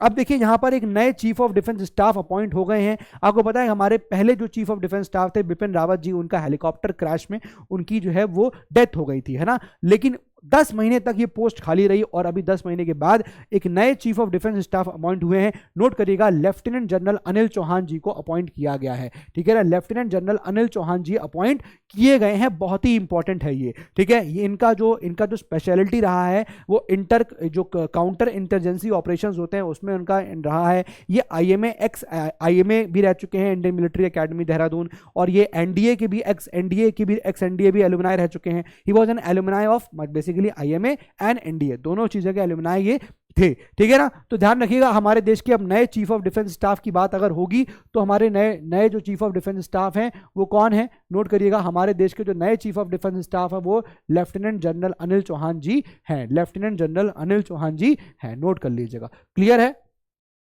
क्लियर है जी। ये आपसे इंपॉर्टेंट सवाल है, खैर सवाल बहुत आसान है लेकिन आपसे पूछ सकता है। एंड ऑफ कोर्स जैसे मैंने बताया काउंटर इंसर्जेंसी ऑपरेशंस, चाहे वो जम्मू कश्मीर के अंदर हो, चाहे वो आपके नॉर्थ ईस्टर्न इंडिया एरिया में हो, इन सब जगह उनका बहुत ही ज़्यादा यहाँ पर बलबोला था और बहुत ही उन्होंने गजब की यहाँ परफॉर्मेंस करी थी। आगे आ जाइए। अब यहाँ देखिए हमारे भारत के attorney general of India appoint हुए नए। ठीक है, एक नए attorney general for India appoint किए गए हैं। नोट करिएगा कौन है इनका नाम, मैंने इस पर कई सारा वीडियो भी बनाया हुआ था PW सरकारी एग्जाम चैनल पे। और क्या है उनका नाम, देखिए नाम है उनका आर वेंकट रमन। नोट करिएगा, आर वेंकट रमणी, ये इनका नाम है। नोट करिएगा, ये है वो are Venkat Ramani. He is the new attorney general for India.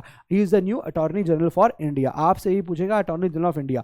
अब अगर आपसे पूछ लेगा भाई कि अटॉर्नी जनरल ऑफ इंडिया, मतलब हो सकता हो कि सवाल आपको डिटेल में पूछ ले इसके बारे में। ठीक है ना, डिटेल्ड क्वेश्चन आपसे पूछ ले कि भैया इनके बारे में हमको और चीजें बताइए, तो आपको मतलब फिर आपको पॉलिटी पूछेगा आपसे, पॉलिटी के बारे में। देखो ये अटॉर्नी जनरल ऑफ इंडिया जो है ना, ये हर मतलब ये पार्लियामेंट में बैठ सकते हैं। ठीक है, और ये हर कोर्ट ऑफ इंडिया, हर भारत के हर कोर्ट में इनको अपीयरेंस का उनको राइट है कि ये अपीयर कर सकते हैं। ठीक है, तो he is the advocate, senior advocate R Venkataramani, ये इंडिया के अटॉर्नी जनरल है। अच्छा, ये जो पोस्ट है ये हमारी कॉन्स्टिट्यूशनल पोस्ट है। ठीक है ना, ये हमारी संवैधानिक पोस्ट है, कॉन्स्टिट्यूशनल पोस्ट है। अब आपको ये बताना है कि ये जो कॉन्स्टिट्यूशनल पोस्ट है ये भारत के किस आर्टिकल, कॉन्स्टिट्यूशन के किस आर्टिकल के अंदर आती है, ये आपको मुझे बताना है। आर्टिकल 76 के अंदर आती है क्या, ये आप लोग मुझे कंफर्म यहाँ पर बता दीजिएगा। बात समझ में आ गया, क्लियर है। चलिए आगे बढ़ते हैं। अब देखिए यहाँ पर एक अवार्ड है जिसको बोलते हैं ब्रेक थ्रू प्राइज। क्या बोलते हैं इसको, ब्रेक थ्रू प्राइज। नोट करिएगा, पहले तो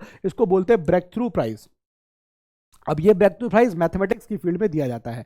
ठीक है, ब्रेक थ्रू प्राइज का नाम है, ब्रेक थ्रू प्राइज का नाम है, और इसको मैथमेटिक्स की फील्ड में दिया जाता है, मैथमेटिक्स की फील्ड में दिया जाता है। बात समझ में आ रहा है। किसको दिया गया है, डेनियल ए स्पीलमैन को दिया गया। किसको दिया गया है, डेलमन स्पीलमैन को दिया गया है। और याद रखिएगा कि ये अवार्ड इसको ऑस्कर ऑफ साइंस भी कहा जाता है, dubbed as the Oscars of science भी कहा जाता है। वेरी वेरी इंपॉर्टेंट है। ठीक है, तो डेनियल स्पीलमैन को ये $3 मिलियन का अवार्ड यहां पर दिया गया है। ठीक है ना, डेनियल स्पीलमैन को ये $3 मिलियन का जो अवार्ड है वो यहां दिया गया है। As you can see here, इसको हम लोग ऑस्कर ऑफ द साइंस भी कहते हैं। चलिए आगे आते हैं, moving on to the next. Cambodian Japanese among winners of the Magsaysay award. अब दोस्तों देखिए मैग्सेसे अवार्ड भी यहां पर डिक्लेयर किया गया था। नोट कर लीजिएगा, मैग्सेसे अवार्ड भी डिक्लेयर किया गया। दोस्तों कितना सिंपल है, देखिए आपके लिए करंट अफेयर्स मैंने कितना सिंपल किया हुआ है कि बस आपको नोट डाउन करनी है। मैं इकट्ठा करके हर चीज ले आया हूं, बस आपको नोट डाउन कर लीजिए। मैग्सेसे अवार्ड यहां पर कई सारे लोगों को दिया गया, लेकिन यहां पर मैं आपको नाम बताऊंगा होगा, ठीक है। तो यहाँ एक कैम्बोडियन है, उनको दिया गया है, जापानीज है, उनको यहाँ पर यह अवार्ड दिया गया है, ठीक है। अब आपको पता है रमन मैग्सेसे फिलीपींस को बिलोंग करते थे ना, उन्हीं के ऊपर यहाँ पर यह अवार्ड यहाँ पर इंस्टीट्यूट किया गया है। ये आप देख सकते हैं, उनकी तस्वीर भी है और यहाँ पर लिखा हुआ है रमन मैग्सेसे अवार्ड।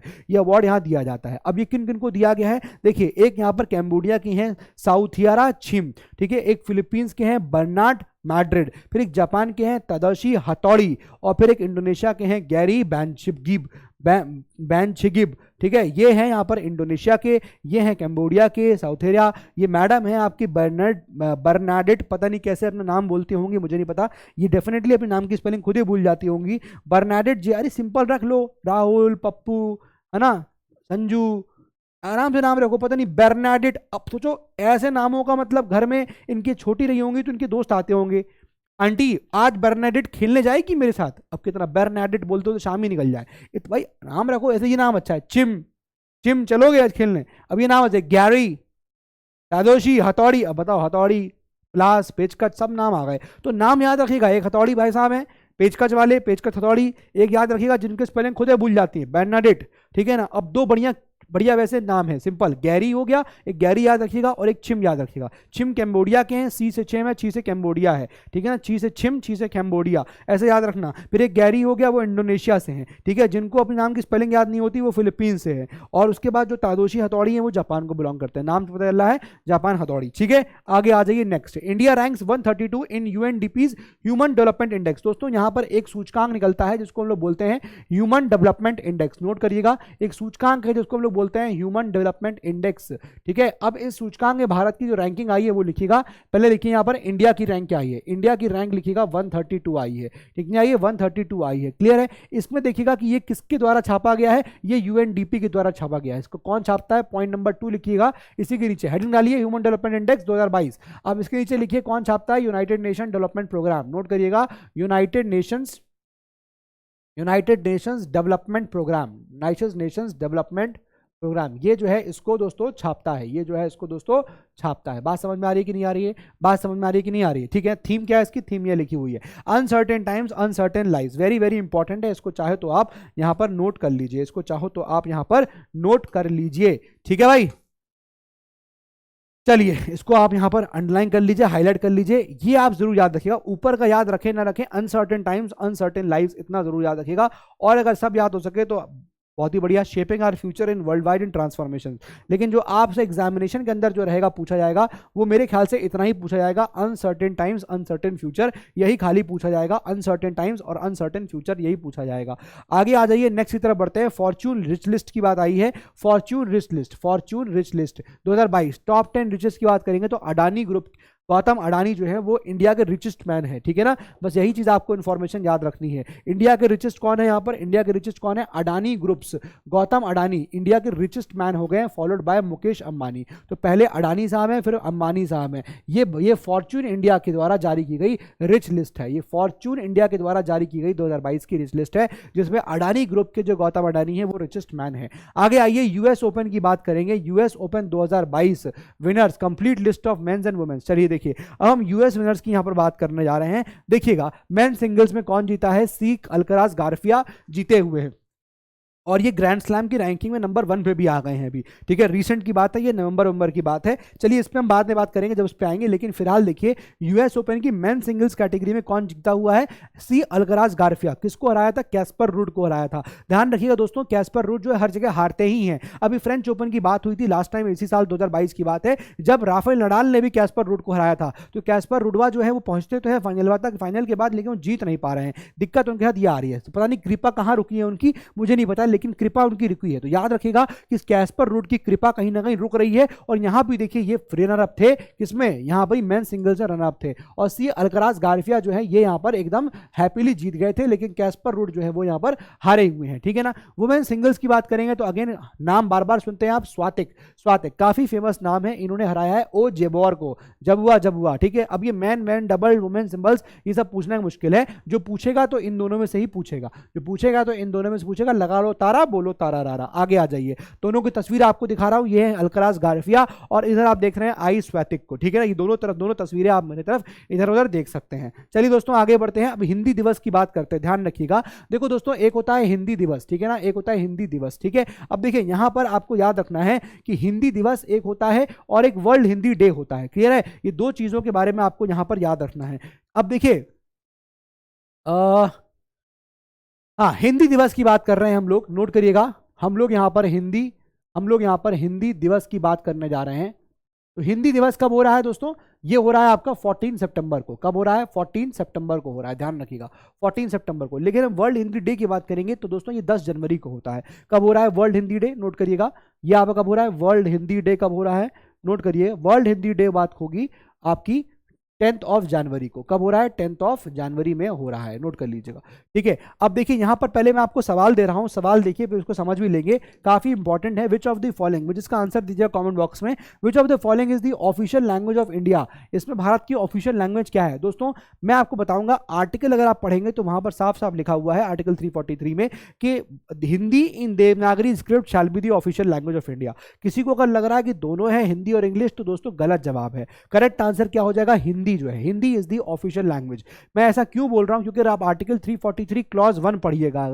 अगर आप पढ़ेंगे आर्टिकल 343 का क्लॉज 1, तो वहां पर साफ साफ लिखा है कि Hindi in Devanagari script, Hindi in Devanagari script is the official language of India, is the official language of India. ध्यान रखिएगा, काफी इंपॉर्टेंट है ये, official language of India, very very important बात हो जाएगी। अब इसके बाद अगर आप आर्टिकल 343 क्लॉज 2 पे जाएंगे दोस्तों, तो यहां पर ये लिखा हुआ है कि इंग्लिश को हम लोग ऑफिशियल पर्पस की तरह इस्तेमाल करेंगे। देखिए क्या लिखा हुआ है कि इंग्लिश को जो है वो हम ऑफिशियल पर्पस की तरह इस्तेमाल करेंगे। अब ऑफिशियल पर्पस क्या हो सकता है? ऑफिशियल पर्पस है कि मान लीजिए सरकार को कोई कानून लाना है, सरकार को, केंद्र सरकार को मान लो केरल राज्य को कुछ बात कहनी है, कोई नोटिफिकेशन जारी करना है, कोई सर्कुलर जारी करना है, तो ऑफिशियल पर्पस का मतलब है कि कोई भी अगर गवर्नमेंट नोटिफिकेशन है, मान लीजिए कोई भी अगर मान लीजिए गवर्नमेंट नोटिफिकेशन है, या मान लीजिए कोई भी गवर्नमेंट का सर्कुलर है ना, कोई भी अगर कानून है, कोई भी अगर लॉ है, एनीथिंग एटसेट्रा एनीथिंग, तो सरकार यहां पर उसको हिंदी में छापेगी प्लस इंग्लिश में भी छाप सकती है, ठीक है। तो हम देखो यहां पर क्या हो रहा है, ऑफिशियल पर्पस के लिए इस्तेमाल कर रहे हैं, ना कि ऑफिशियल लैंग्वेज। अगर ऑफिशियल लैंग्वेज अगर इंग्लिश भी होती तो कॉन्स्टिट्यूशनल मेकर्स हमारे पहली लाइन में लिख देते कि Hindi and English are the official language of India. लेकिन आज इतने साल आजादी के होने के बाद भी अगर सिर्फ और सिर्फ यही लिखा हुआ है कि Hindi in Devanagari script shall be the official language, इसका मतलब यही है दोस्तों कि हमारी जो हिंदी है वो ऑफिशियल लैंग्वेज है और इंग्लिश का इस्तेमाल हम लोग कर रहे हैं ऑफिशियल पर्पस के लिए। ये जनरली लोगों को गलत फहमी होती है यहां पर और लोग गलत पढ़ा भी देते हैं दोस्तों। ऑफिशियल लैंग्वेज अगर होती इंग्लिश तो पहले लाइन में लिख दी होती, और अगर उस वक्त नहीं लिखी होती तो आज हमारी गवर्नमेंट उसको अमेंड करके चेंज कर देती। खाली कानून लेके नहीं आती अलग से ऑफिशियल लैंग्वेज एक्ट्स, ठीक है ना। कहने का मतलब यहां पर यह हो गया कि जो ऑफिशियल लैंग्वेज है वो इंग्लिश जो है, ऑफिशियल पर्पस जो है, कैसे क्या हो गया, मान लीजिए यूपी केंद्र सरकार को, बीजेपी सरकार को अगर कोई बात कन्वे करनी है केरल सरकार को, तमिलनाडु सरकार को, तो हिंदी में करेगा तो मतलब नहीं है, क्योंकि उनको हिंदी इतनी समझ में आती नहीं है साउथ इंडियन स्टेट्स को या नॉर्थ ईस्ट स्टेट्स को। इसीलिए इंपॉर्टेंट है कि हिंदी के साथ साथ अंग्रेजी के में भी लिखा जाए, ये चीज़ है। और देखो जब भी कोई ऐसी बात हो रही है, हम खाली एक ऑफिशियल पर्पस के लिए, यानी ऑफिशियल कम्युनिकेशन के लिए, सरकारों के डिपार्टमेंट्स के बीच की बातचीत के लिए हम ऑफिशियल पर्पस के लिए इंग्लिश का इस्तेमाल कर रहे हैं। यही वर्ड लिखा है कि English shall be used for the official purpose, official purpose के लिए इस्तेमाल करेंगे। ऑफिशियल पर्पस क्या है? सरकारी कामकाज के लिए इस्तेमाल करेंगे। ये कहीं ये लिखा हुआ है आर्टिकल में कि English is the official language? कहीं भी नहीं लिखा हुआ है। आप चैलेंज कर रहा हूं, कहीं आपको दिख जाए लिखा हुआ कि बताइएगा, कहीं भी ये मेंशन नहीं है, ठीक है ना। तो कभी इस पर कंफ्यूजन भी होता है, पहले इसको कई सवाल यूपीएससी द्वारा पूछे भी गए, तो वहां पर इसका क्लैरिफिकेशन आया था यूपीएससी के जवाब में, क्योंकि कई जगह ये डाउट भी हो गया था, हिंदी इंग्लिश का, हिंदी है कि इंग्लिश है कि दोनों है, तो वहां पर जवाब भी हिंदी ही आया था। बात समझ में आ रहा है ना।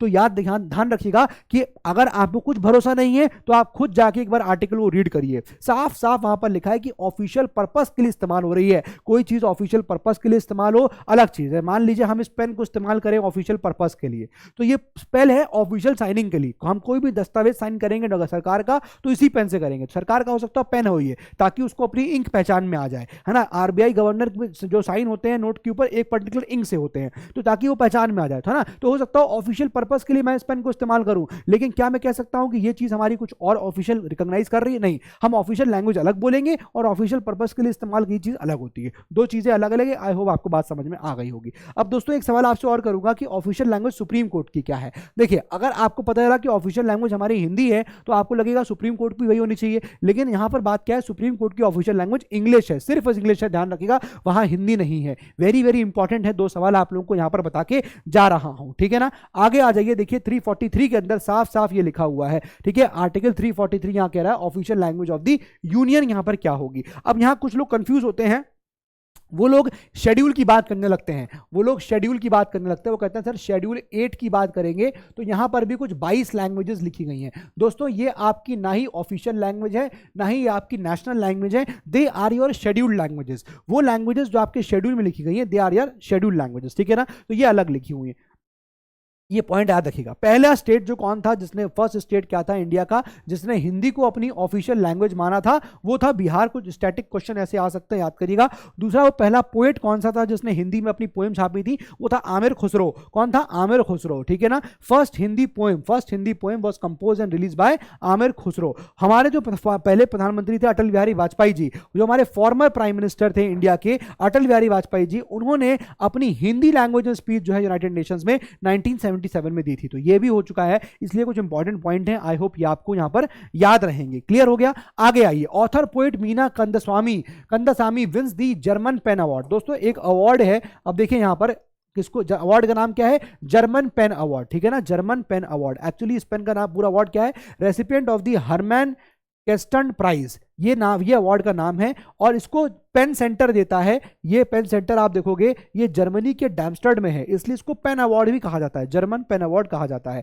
ये कंदास्वामी को दिया गया है, कंदास्वामी को दिया गया है। मीना ऑथर पोएम कंदास्वामी, इनको ये अवार्ड यहां पर दिया गया है।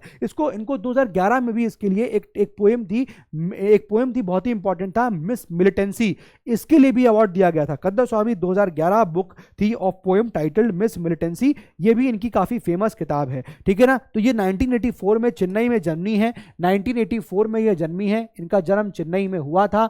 ये कुछ चीजें हैं जो इनके बारे में हैं, ठीक है ना। और ये बहुत ही बड़ी फेमिनिस्ट हैं, ये बहुत ही बड़ी यहाँ पर फेमिनिस्ट हैं, ठीक है ना। और एंटी कास्ट एक्टिविस्ट भी है ये, राइट, एंटी कास्ट एक्टिविस्ट भी, सब चीजें हैं जो आपको इनके बारे में यहाँ पर याद होनी चाहिए, पता होनी चाहिए। क्लियर है बात? ये क्लियर है। आगे बढ़ते हैं दोस्तों, ये देखिए इनकी तस्वीर भी आप देख सकते हैं, ये है इनकी तस्वीर, और तस्वीर है ये कंदास्वामी की, ठीक है, कंदास्वामी की। आगे आ जाइए, अब देखिए यहाँ पर India to overtakes UK to become the world 5th largest economy. अब भारत जो है वो 5th लार्जेस्ट इकोनॉमी हो गया है, और भारत ने यूके को यहाँ पछाड़ दिया है, भारत ने यूके को यहाँ पछाड़ दिया। मैं उम्मीद करता हूँ कि भारत जिस तरह से इन डेटाओं को यहाँ पर बता रहा है, या ये जो ब्लूमबर्ग की रिपोर्ट आई है, इनफैक्ट नॉट भारत तो नहीं बता रहा, ब्लूमबर्ग की रिपोर्ट आई है, ये डेटा बहुत ही मैं ये कहूंगा, ये उम्मीद कर रहा हूं कि ये बहुत सही डेटा हो, इसमें किसी प्रकार की त्रुटि ना हो, क्योंकि यूके जैसे कंट्री को हम पीछे कर रहे हैं, बड़ी बात है, लेकिन क्या वो चीज ग्राउंड लेवल पे दिख रही है कि नहीं, क्योंकि डेटा तो बहुत कुछ जहां से जाएगा भाई। ऑब्वियसली ब्लूमबर्ग अगर कोई रिपोर्ट बनाएगा तो ऐसा तो है नहीं कि ब्लूमबर्ग की रिपोर्ट आगे ब्लूमबर्ग खुद यहां पर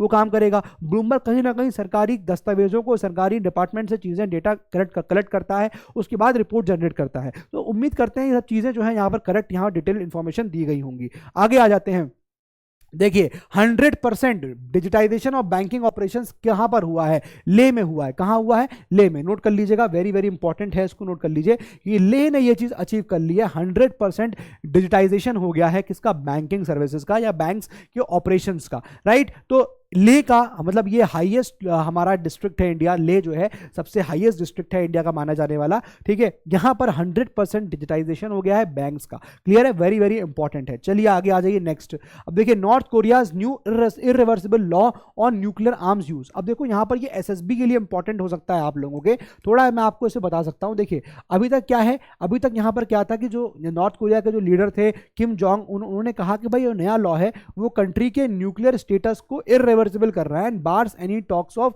डी न्यूक्लियराइजेशन, मतलब किसी प्रकार का हम डी न्यूक्लियराइजेशन नहीं करेंगे। ऐसा नहीं है कि हम कहीं से हम डी न्यूक्लियराइज कर देंगे, नहीं, हम करेंगे, हम न्यूक्लियर वेपन्स रखेंगे और ये इरिवर्सिबल है।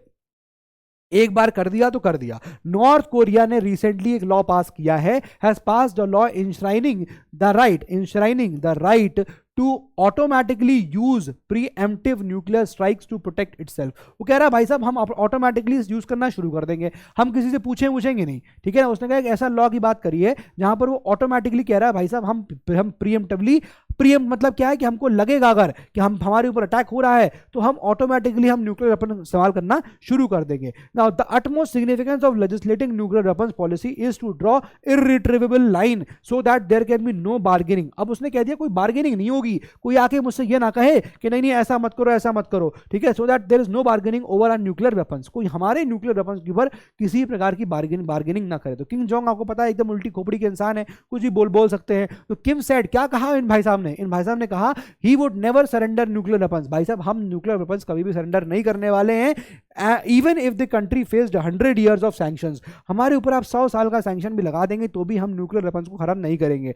ये नॉर्थ कोरिया की नई पॉलिसी आई है, इसको आप कैसे देख रहे हैं कि भाई नॉर्थ कोरिया ने इतना बड़ा स्टेटमेंट यहां पर आ गया है उनकी कंट्री की तरफ से कि भाई इतना बड़ा स्टेटमेंट यहां पर दिया गया, इतना बड़ा स्टेटमेंट कि भाई हम न्यूक्लियर वेपन को सरेंडर नहीं करने वाले, भले ही आप हमारे ऊपर कितने भी सैंक्शन लगा दिए, हम न्यूक्लियर वेपन को इस्तेमाल करते रहेंगे और करते रहेंगे। ये चीज यहां पर उन्होंने बोल दी, ठीक है।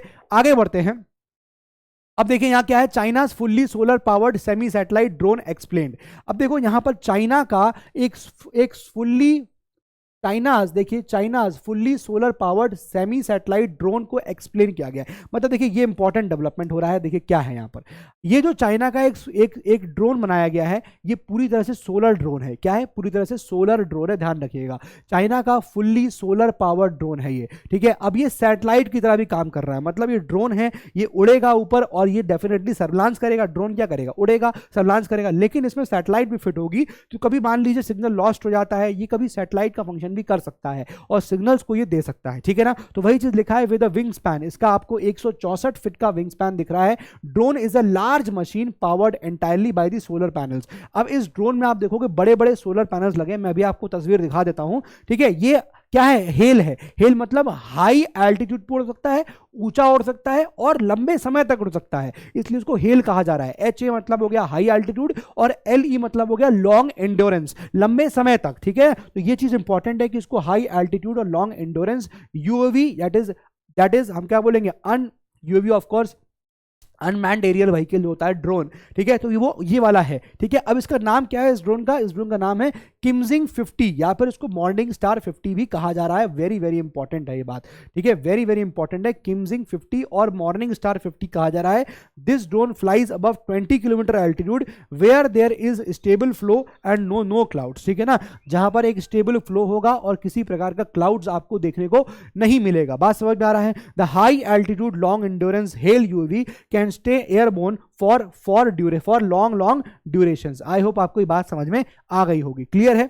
चलिए आगे आ जाइए। देखिए यहां पर मैं आपको दिखा रहा हूं तस्वीर, ये तस्वीर देखिए कैसे यहाँ ड्रोन है, उसके ऊपर ये बड़ा सा सोलर पैनल लगा हुआ है। ये आप देख रहे हैं ना, ये बड़ा सा क्या है, ये सोलर पैनल ही तो लगा हुआ है, इसी से चलेगा। 164 इसका यहाँ पर विथ है, 164 आपके यहाँ पर देख रहे हैं ना, 164 फीट ये इसका विंग स्पैन है, 164 फीट इसका विंग स्पैन है, बहुत ही चौड़ा है। ये बात समझ में आ रही है। इसी पे सन की रेस पड़ेंगी, यहीं से ये चार्ज अप होगा और यहीं से ये फंक्शन करेगा। ये हेल कॉन्सेप्ट को फॉलो करता है। हाई एल्टीट्यूड पर उड़ सकता है, 20 किलोमीटर तक उड़ सकता है और लॉन्ग एंड्योरेंस तक उड़ सकता है, यानी बहुत लंबे समय तक उड़ने की क्षमता रखता है। ये किमजियांग 50 या फिर मॉर्निंग स्टार 50 इसको बोला जा रहा है, ठीक है ना। तो ये इंपॉर्टेंट है कि ये ड्रोन जो है ये 20 से 100 किलोमीटर की, 20 किलोमीटर मैंने बोला, 20 से 100 किलोमीटर की ऊंचाई तक ये उड़ सकता है, हाई एल्टीट्यूड, ठीक है ना। ये देखो यहाँ लिखा हुआ है 20 से 100 किलोमीटर की ऊंचाई पर उड़ सकता है above the earth surface and makes it capable of carrying out satellite like functions. और चूंकि मैंने इसे बताया कि सैटेलाइट भी, सेमी सैटेलाइट बोल रहे हैं इसको,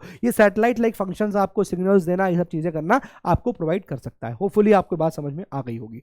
आगे आते हैं, देखिए अब देखिए यहां पर एक टाइफून की बात है। टाइफून का नाम क्या था, लिख लीजिए, टाइफून का नाम इंपॉर्टेंट है, नंदमौल।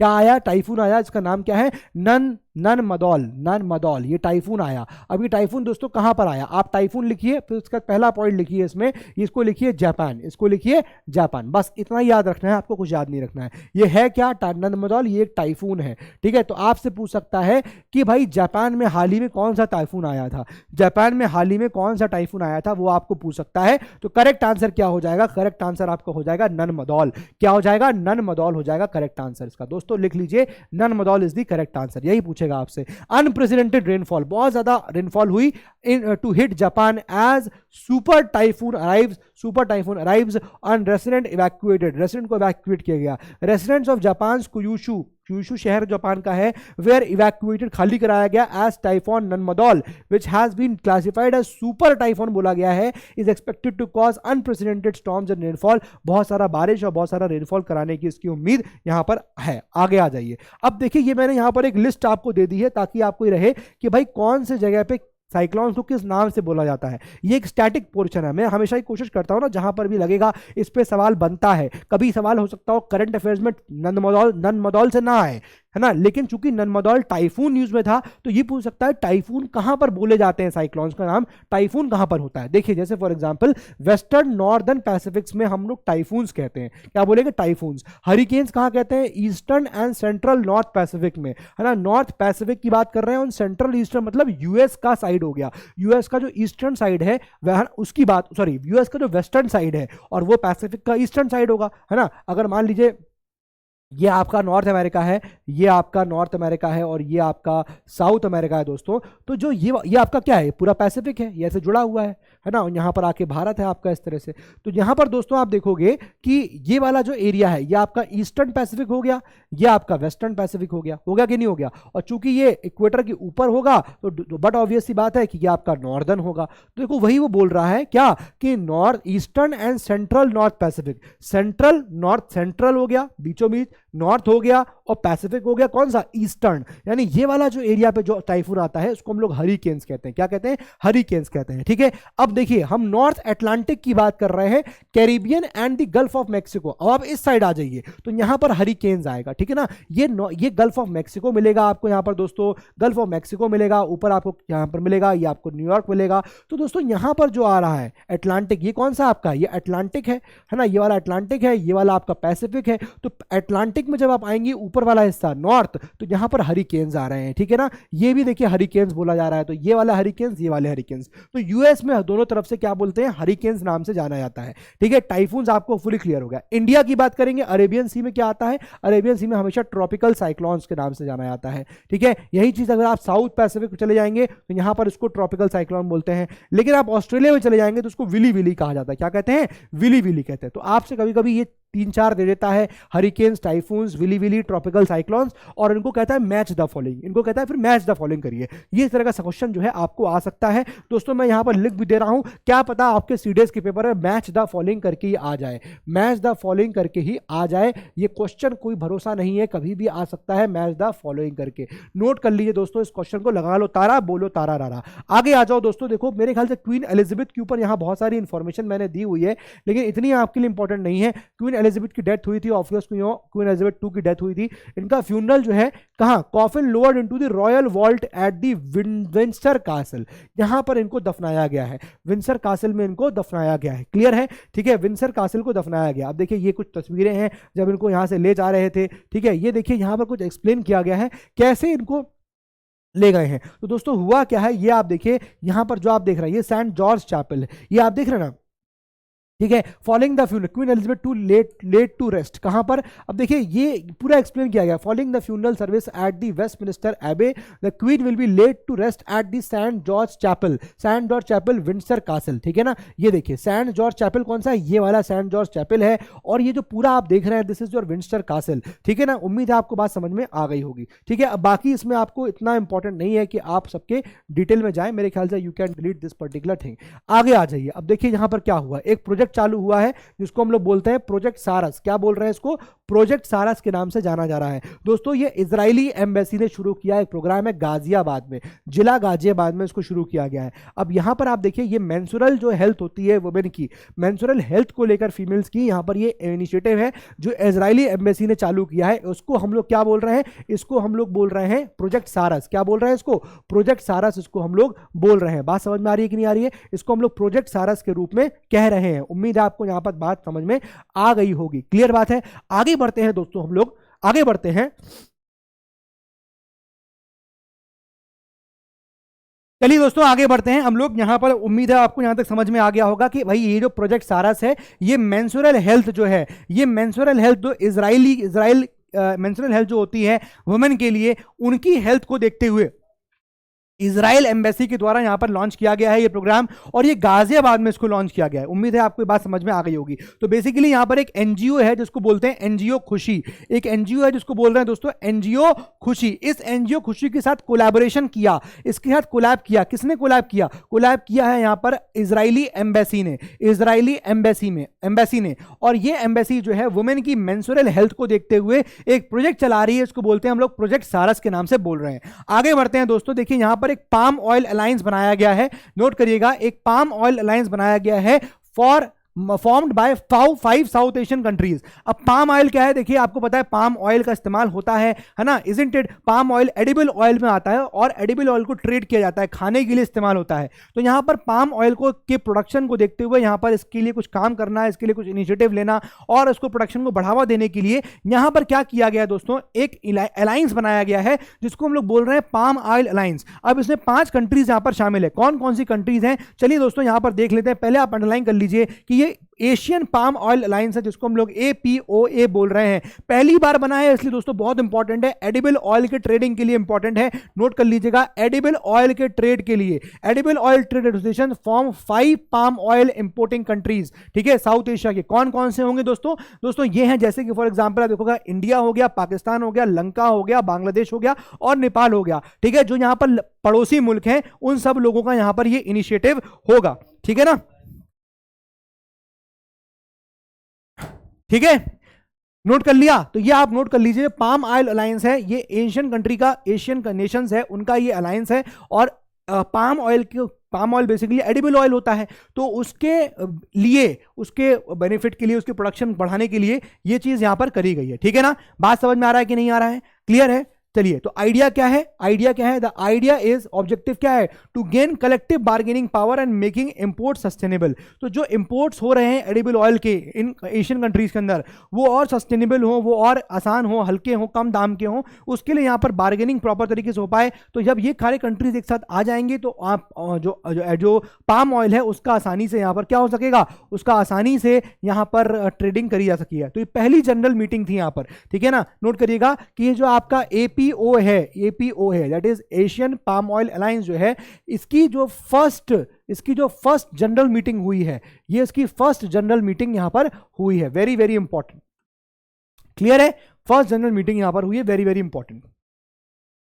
आगे आइए, अब देखिए यहां पर ये भी अगर इंपॉर्टेंट है अपॉइंटमेंट्स में। इटली की फर्स्ट वुमेन प्राइम मिनिस्टर बनी है, क्या नाम है इनका? Giorgia Meloni. नोट कर लीजिए, very very important. Giorgia Meloni Italy की फर्स्ट वुमेन प्राइम मिनिस्टर है। इटली की फर्स्ट वुमेन प्राइम मिनिस्टर कौन है? जॉर्जिया मेलोनी है। इटली की फर्स्ट यहां पर जो वुमेन प्राइम मिनिस्टर हैं वो है जॉर्जिया मेलोनी। इटली की पहली वुमेन प्राइम मिनिस्टर कौन है? जॉर्जिया मेलोनी है। इटली की पहली वुमेन प्राइम मिनिस्टर कौन है? जॉर्जिया मेलोनी है। नोट करिएगा, ये इनकी तस्वीर यहां पर आप देख रहे हैं। आगे आ जाइए, इनका ट्वीट भी आप यहां देख सकते हैं, ये तस्वीर भी इनकी यहां पर आप देख सकते हैं। आंखें मत देखिएगा, तस्वीर दिखा रहा हूं, तुम लोग आंखें देखने लग जाओगे।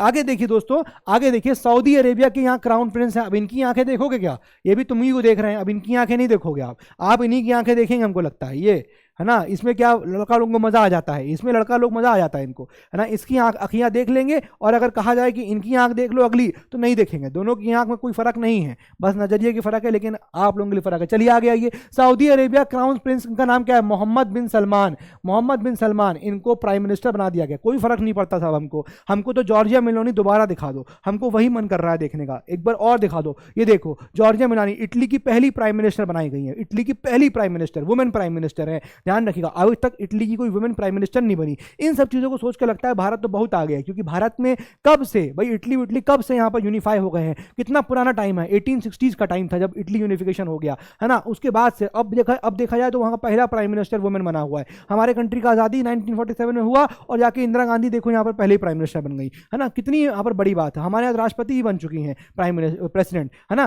तो वुमेन बन चुकी हैं, तो कितना बड़ी बात है। लेकिन देखिए यहाँ पर सऊदी अरब के जो क्राउन प्रिंस है उनका नाम मोहम्मद बिन सलमान है और ये प्राइम मिनिस्टर यहाँ के बनाए गए हैं, तो 2 प्राइम मिनिस्टर यहाँ पर आपको बता दिए गए। अब देखिए यहाँ पर क्या हुआ, मंगोलियन प्रेसिडेंट को तोहफा दिया गया है, क्या तोहफा दिया गया है, मंगोलियन प्रेसिडेंट ने तोहफा दिया है, मंगोलियन प्रेसिडेंट गिफ्ट्स, क्या गिफ्ट दिया है मंगोलियन प्रेसिडेंट ने, इन्होंने भाई साहब घोड़ा दिया है, क्या घोड़ा, क्या नाम रखा है उसका, तेजस, ठीक है, किसको, डिफेंस मिनिस्टर साहब को दिया है, राजनाथ सिंह जी को दिया है।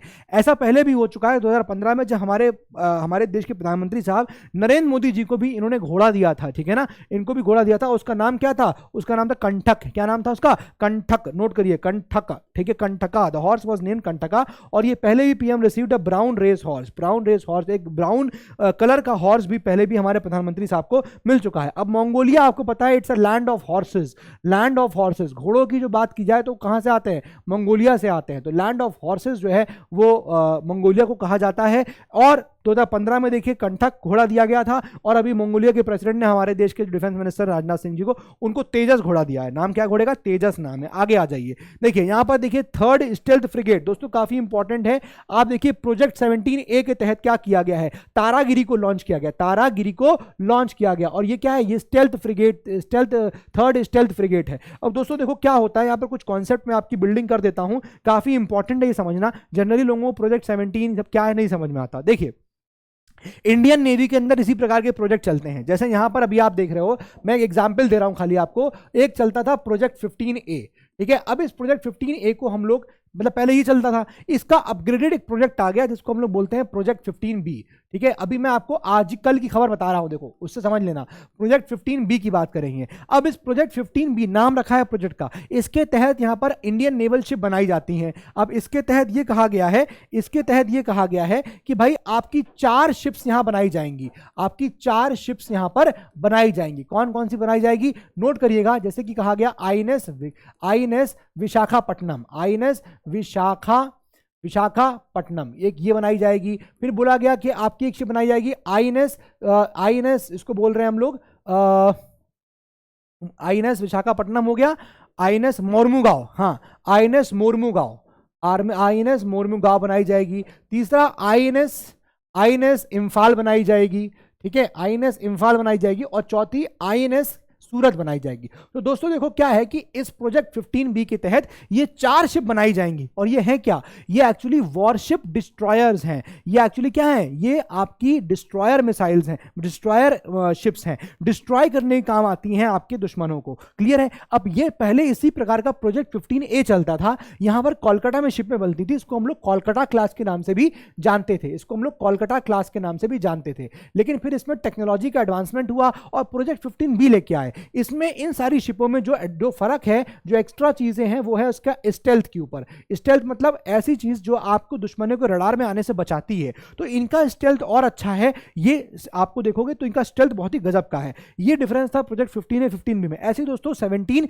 यहां पर प्रोजेक्ट जो आया है 17A लिखा हुआ है, क्या लिखा हुआ है, 17A प्रोजेक्ट है। अब इसके तहत यहां पर स्टेल्थ फ्रिगेट बनाए जाते हैं, ठीक है, स्टेल्थ मतलब समझ रहे हैं आप लोग, रडार में नहीं आना चाहिए। और यहां पर फ्रिगेट्स की बात हो रही है, यहां पर छोटी छोटी जो शिपें होती हैं वो देखें ना आप, ये देखिए इस तरह की छोटी शिप्स हैं, तो ये फ्रिगेट है, यहां पर तस्वीर देख सकते हैं, ये 3rd स्टेल्थ फ्रिगेट है जिसका नाम तारागिरी रखा गया है। तो सवाल पूछ सकता है Taragiri recently seen in news है क्या, ये पूछ सकता है, वॉरशिप है कि मिसाइल है कि गाइडेड मिसाइल है, गाइडेड बॉम्ब है, क्या है ये, क्या है दोस्तों, ये स्टेल्थ फ्रिगेट है। क्या है, स्टेल्थ फ्रिगेट है, आपसे क्वेश्चन में आ सकता है, लिख लीजिएगा, वेरी इंपॉर्टेंट, तारागिरी है, इंपॉर्टेंट सवाल है, लगा लो तारा, बोलो तारा रारा, बात समझ में आ गई। आगे आ जाओ नेक्स्ट। अब देखो यहां पर इंडियन एयरफोर्स ने एक्सरसाइज करी है, इसका नाम है गगन स्ट्राइक, कहां करी है? पंजाब में। किसने करी है? इंडियन आर्मी ने करी है। तो इंडियन आर्मी ने और साथ में एयरफोर्स ने, तो इंडियन आर्मी, नोट करिएगा, इंडियन आर्मी के साथ साथ इंडियन एयरफोर्स, इन दोनों ने क्या किया है? एक्सरसाइज करी है गगन स्ट्राइक। और ये कहां करी है दोस्तों? नोट करिएगा, पंजाब में करी है, ठीक है ना, पंजाब में करी है। आगे आ जाइए। अब देखिए यहां पर एक अर्ली इंटरवेंशन सेंटर एक खोला जा रहा है, मतलब इसका नाम है प्रयास। उस अर्ली इंटरवेंशन सेंटर का नाम क्या है? प्रयास। इसको इनॉग्रेट किया गया है आर्मी हॉस्पिटल दिल्ली के अंदर, ठीक है, आर्मी हॉस्पिटल दिल्ली के अंदर। तो अर्ली इंटरवेंशन सेंटर मतलब बच्चे होते हैं, है ना, कोई चीज या फिर कोई भी आदमी है, मतलब बहुत ज्यादा बीमारी उसकी बढ़ ना जाए, उसको रोकने के लिए पहले ही यहां पर एक अर्ली इंटरवेंशन सेंटर खोला गया है। ये इसका नाम प्रयास रखा गया है, ये आर्मी हॉस्पिटल दिल्ली के अंदर खोला गया है, नोट कर लीजिए। अब देखिए यहां पर लिखा हुआ है military garrison, military garrison close to LAC rename कर दिया गया है आफ्टर सीडीएस बिपिन रावत, ठीक है ना। तो जो किबूती मिलिट्री कैंप था उसको नाम कर दिया गया है general Bipin Rawat military camp. बात समझ में आ गया? तो ये एलएसी के बड़ा नजदीक था आपका किबूती मिलिट्री कैंप, इसका नाम रिचेंज करके क्या कर दिया गया? जनरल बिपिन रावत कैंप कर दिया गया है। क्लियर हो गया? आगे आ जाइए। देखिए 2 day national defence MSME conclave शुरू हुआ, वेरी इंपॉर्टेंट, 2 दिन का 2 डेज का नेशनल डिफेंस एमएसएमई कॉन्क्लेव चालू हुआ। ये कहां हुआ? कोटा राजस्थान में हुआ, ठीक है ना। आई एम सॉरी, ये कहां हुआ? कोटा राजस्थान में हुआ, वेरी वेरी इंपॉर्टेंट है, नोट कर लिया जाए। कोटा राजस्थान में हुआ, वेरी वेरी इंपॉर्टेंट, नोट कर लिया जाए। आगे आ जाइए। जापान इंडिया के बीच में एक्सरसाइज हुई, क्या नाम है उसका? जिमेक्स। जापान इंडिया के बीच में एक मैरिटाइम एक्सरसाइज हुआ, कहां हुई? विशाखापट्टनम में हुई, नोट करिएगा, विशाखापट्टनम में इन बे ऑफ बंगाल करी गई। तो बस यही खाली इंपॉर्टेंट इंफॉर्मेशन है इसमें कि जिमेक्स किसके किसके बीच की एक्सरसाइज है? जापान और इंडिया की है, ठीक है ना, जापान और इंडिया की है। और कहां पर हुई है? विशाखापट्टनम में हुई है। कहां पर? विशाखापट्टनम में। या फिर आप लिख सकते हैं बे ऑफ बंगाल में, पूछ सकता है बे ऑफ बंगाल, इंडियन ओशन या फिर अरेबियन सी, कैसा? और जिमेक्स में तो कुछ और भी आ सकता है, लेकिन जिमेक्स यहां पर इंडिया और जापान के बीच की मिलिट्री एक्सरसाइज को बोला जा रहा है। आगे आ जाइए। देखिए यहां पर एक और हुई है जिसको हम बोलते हैं क्या, इसका एक्सरसाइज का नाम भी यहां पर आया है, नोट करिएगा, multinational exercise Kakadu, Kakadu 2022, note करिएगा, हाँ जी नोट करिएगा, काकाडू एक्सरसाइज, नेवल एक्सरसाइज, ये लिखा हुआ है, नेवल एक्सरसाइज है, multinational naval exercise Kakadu, note करिएगा। तो ये आपसे पूछ सकता है multinational naval exercise Kakadu, Kakadu में इंडिया का कौन कौन यहां पर जो है पार्टिसिपेट किया था? तो एक तो PI-8 था, पॉइजोडॉन 8I, ठीक है ना, जिसको बोलते हैं पॉइजोडॉन 8, पी से होता है पॉइजोडॉन, पॉइजोडॉन 8I मैरिटाइम पेट्रोल एयरक्राफ्ट है ये एक तो, ठीक है। और दूसरा INS सतपुरा, ये दोनों पार्टिसिपेट किए थे इस मल्टीनेशनल काकाडू एक्सरसाइज में, ठीक है ना, काकाडू एक्सरसाइज में, ध्यान रखिएगा, वेरी वेरी इंपॉर्टेंट है। और ये एक्सरसाइज कहां पर हुई है? नोट करिए, ये हुई है आपकी ऑस्ट्रेलिया में। कहां हुई है? ऑस्ट्रेलिया में हुई है। तो काकाडू कहां हुई है? ऑस्ट्रेलिया में हुई है। भारत की तरफ से एक P-8I मैरिटाइम पेट्रोलिंग एयरक्राफ्ट और दूसरा INS सतपुरा, ये दोनों यहां पर पार्टिसिपेट किए थे। क्लियर हो गया? आगे आ जाइए। देखिए बीएसएफ का पहला, बीएसएफ का फर्स्ट, बीएसएफ मतलब हो गया बॉर्डर सिक्योरिटी फोर्स, पहला ऐसा फीमेल कैमल राइडिंग स्क्वाड खोला गया है। विश्व में ऐसा कहीं भी नहीं है कि भाई कैमल राइडिंग स्क्वाड खोला जाए, बीएसएफ के द्वारा चालू किया गया, यानी बॉर्डर सिक्योरिटी फोर्स के द्वारा चालू किया गया है। नोट करिएगा, बॉर्डर सिक्योरिटी फोर्स की तरफ से चालू किया गया है, वेरी इंपॉर्टेंट, बीएसएफ के द्वारा। ये क्या है? ये फर्स्ट फीमेल कैमल है, ये फर्स्ट फीमेल कैमल है, ठीक है। और मतलब इसको कहां डिप्लॉय करेंगे? ऑब्वियसली कैमल है तो राजस्थान में, यानी कि इंडिया पाकिस्तान बॉर्डर पे इसको डिप्लॉय किया जाएगा। इस तरह की कोई भी टुकड़ी आज तक नहीं बनाई गई, ये कैमल पे चलने वाली एक टुकड़ी हो, तो ये पहला है जो बीएसएफ ने चालू किया है, इंडिया का first female camel riding squad है, ठीक है ना। और इसको राजस्थान और गुजरात के अलॉन्ग डिप्लॉय किया जाएगा। आगे आ जाइए। अब देखिए इंडियन एयरफोर्स का एक प्रोजेक्ट है, इंडियन एयरफोर्स का एक प्रोजेक्ट है, इसको बोलते हैं प्रोजेक्ट चीता। अब ये प्रोजेक्ट चीता तो वो वाला है जो आप समझ रहे हो एनवायरमेंट के फील्ड से होता है, लेकिन यहां पर ये प्रोजेक्ट चीता इंडियन एयरफोर्स के द्वारा चलाया गया है, जिसमें जो इजराइल के ड्रोन जो होते हैं, जिनको हम लोग हीरॉन ड्रोन्स कहते हैं, क्या बोलते हैं? इजराइल के द्वारा बनाए गए हीरॉन ड्रोन्स जो होते हैं, इनमें हम लोग इसकी कैपेबिलिटी को इंक्रीज करेंगे। अभी ये खाली इजराइल के द्वारा बनाए गए हीरॉन ड्रोन्स हैं जो सर्विलांसिंग करते हैं, लेकिन अब इसके अंदर हम वॉर की कैपेबिलिटीज इंट्रोड्यूस करेंगे, हम कुछ हथियारों से इसको लैस करने जाएंगे। ये जो प्रोजेक्ट हम लोग कर रहे हैं कि हीरोन ड्रोन्स को हम लोग हथियारों से लैस करेंगे, इस प्रोजेक्ट को प्रोजेक्ट चीता कहा जा रहा है, ठीक है। इंडियन एयरफोर्स का प्रोजेक्ट चीता में क्या हो रहा है? Indian defence manufacturers to arm the Heron Israeli Heron drones with strike capabilities, और ये चीज हम लोग प्रोजेक्ट चीता के अंदर कर रहे हैं। यहां भी देखिए लिखा हुआ है प्रोजेक्ट चीता। तो बेसिकली जैसे मैंने आपको ऑलरेडी बता दिया कि भाई क्या है, इजराइल के द्वारा, इजराइल यहां पर ड्रोन्स बनाता है जिसको बोलते हैं हम लोग हीरॉन ड्रोन्स। क्या बोलते हैं इसको हम लोग? हीरॉन ड्रोन्स कहते हैं। अब अभी तक ये क्या है, तो नॉर्मली ये आपका सर्विलांसिंग ड्रोन्स होते हैं, ये आपके सर्विलांस करते हैं खाली ड्रोन, ठीक है ना, ओनली सर्विलांसिंग करते हैं। लेकिन अब प्रोजेक्ट चीता के तहत क्या करेंगे हम लोग, जो प्रोजेक्ट चीता आपका चलने वाला है, इसके तहत क्या किया जाएगा दोस्तों, इसके तहत ये किया जाएगा कि इसके अंदर आर्म्स का लगा देंगे, आर्म्स का लगा देंगे, ठीक है ना। तो बेसिकली इजराइल के इन ड्रोन्स को हम लोग आर्म कैपेबिलिटीज इनकी बढ़ा देंगे, ये चीज है। आगे आ जाइए, ये तस्वीर आप देखिए, ये तस्वीर आपको हीरॉन ड्रोन की यहां पर दिख रही है, ये तस्वीर भी आप देखिए, this is also the Heron drone दोस्तों, यहां भी आप देखने को मिल रहा है। आगे आ जाइए, अब देखिए यहां पर आर्मी चीफ की बात करेंगे तो यहां पर क्या हुआ है, आर्मी चीफ जो है हमारे जनरल मनोज पांडे जी, उन्होंने क्या लॉन्च किया, उन्होंने कारगिल इंटरनेशनल मैराथन लॉन्च किया। अब ऑब्वियसली कहां पर लॉन्च किया, कारगिल में लॉन्च किया, इसलिए बहुत टुच्चा सवाल है, आने की चांसेस तो नहीं है, लेकिन लद्दाख में काम हुआ था, ठीक है ना। लद्दाख, कारगिल मतलब क्या हो गया, लद्दाख में हो गया, ठीक है। तो आपको कंफ्यूज करने के लिए ले दे सकता है ऑप्शन में, ले दे सकता है, कश्मीर दे सकता है, तो ध्यान रखिएगा कारगिल इंटरनेशनल जो मैराथन है, ये army chief general Manoj Pande ji ने यहां पर इसको इनॉग्रेट किया था, ठीक है। आगे आइए, Indian air force set to retire Abhinandan Varthaman मिग-21 स्क्वाड्रॉन बाय सितंबर एंड। अब इस स्क्वाड्रॉन का नाम क्या है, स्वार्ड आर्म्स। अब एक बात ध्यान रखिएगा, यहां पर क्या है, देखिए आपको पता है अभिनंदन, इनका नाम आपने सुना होगा, ये वही है जो F-16 को मार गिरा रहे थे पाकिस्तान के, और फिर इनका ये जो है ये उस साइड पाकिस्तान की तरफ जाके गिर गए थे, है ना, और पाकिस्तान के F-16 को मार गिराया था इन्होंने, क्लियर है। लेकिन फिर उनको बाद में इंडिया ने उनको वापस भी मंगा लिया, बहुत ही गजब तरीके से टैक्टफुली हैंडल करके, और इनको एक खरोच भी नहीं आई थी, बहुत ही गजब का शानदार, और इन्होंने वीर वाला यहाँ प्रदर्शन किया था। पाकिस्तान का जो F-16 इंडिया में घुस रहा था, उसको खदेड़ के यहाँ से भगा दिया था। बात समझ में आ रही है ना। तो अभी क्या हुआ, जो स्क्वाड्रॉन इनका ये MiG-21 उड़ा रहा था, जिसको हम स्वार्ड आर्म्स कहते हैं, उसको अब यहाँ खत्म कर रहे हैं। ऐसी फॉर एग्जाम्पल मैं आपको बताऊं, गोल्डन एरोज करके एक स्क्वाड्रॉन थी जो MiG-20 जो पहले उड़ाती थी मिग को, और उसको दोबारा से रिजर्ट किया गया था रफाल प्लेन उड़ाने के लिए, है ना। रफाल तो पहले थे नहीं, रफाल अभी आए हैं 2-3 साल पहले हमारे यहाँ। जब पहली बार रफाल उड़ के आ रहे थे, बुर्दा से उड़े थे, फ्रांस में बुर्दा जगह है, वहां से ये रफाल प्लेन, जब पहली टुकड़ी आ रही थी ना रफाल की, तो फ्रांस के बुर्दा से उड़े थे ये, ठीक है, वहां से चले थे, और जब इंडिया आ रहे थे तो इंडिया के कुछ प्लेन उनको एस्कॉर्ट करते हुए लाए भी थे। जब रफाल आए हैं, अंबाला के एयरबेस पे उतरे थे, और अभी ये डिसाइड हुआ था कि भाई इनको उड़ाएगा कौन, तो इनको उड़ाने के लिए दोबारा से गोल्डन एरोज नाम की स्क्वाड्रॉन को दोबारा से रिजर्ट किया गया था। ये वही गोल्डन एरोज थे जिसको MiG-21 उड़ाने को दिया गया था, लेकिन चूंकि MiG-21 को धीरे धीरे फेज आउट कर रहे थे, वैसे यहाँ पर इस तरह की स्क्वाड्रॉन्स को भी फेज आउट कर रहे थे। लेकिन अभी गोल्डन एरोज को तो रिजर्ट कर लिया गया है, लेकिन स्वार्ड आर्म जो स्क्वाड्रन है MiG-21 की, उसको यहाँ पर धीरे धीरे खत्म कर रहे हैं। उम्मीद है आपको यहाँ पर बात समझ में आ गई होगी, ठीक है। अब देखिए यहाँ पर शिप है जिसको बोलते हैं ICGS सामर्थ, यानी इंडियन कोस्ट गार्ड शिप सामर्थ। दोस्तों ये पहले कहां पर थी, ये कोच्चि में आ गई है, ठीक है ना। इसने जो फ्लीट ज्वाइन कर ली है, वो कोच्चि की फ्लीट को ज्वाइन कर लिया है। बात समझ में आ रही है ना, ये कोच्चि की फ्लीट को यहां पर ज्वाइन कर लिया है। आगे आइए, अब Indian army install satellite based internet at world's highest battlefield Siachen. अब देखिए इंपॉर्टेंट है कि सियाचिन आपको पता है वर्ल्ड की हाईएस्ट बैटलफील्ड है। अब वर्ल्ड की हाईएस्ट बैटलफील्ड में इंडियन आर्मी ने इंटरनेट सर्विसेज चालू कर दी है। Very very important, Indian army install satellite based internet. ये इंपॉर्टेंट डेवलपमेंट है कि भाई सियाचिन में इंडियन आर्मी में इंटरनेट की सुविधाएं चालू कर दी हैं, बहुत ही इंपॉर्टेंट बात है। इतने हाई वर्ल्ड के हाईएस्ट बैटलफील्ड पे अब कम्युनिकेशन जो है वो आसान हो सकता है, कम्युनिकेशन जो है वो आसान हो सकता है। ये आप देख सकते हैं यहाँ पर किस तरह से किया गया है।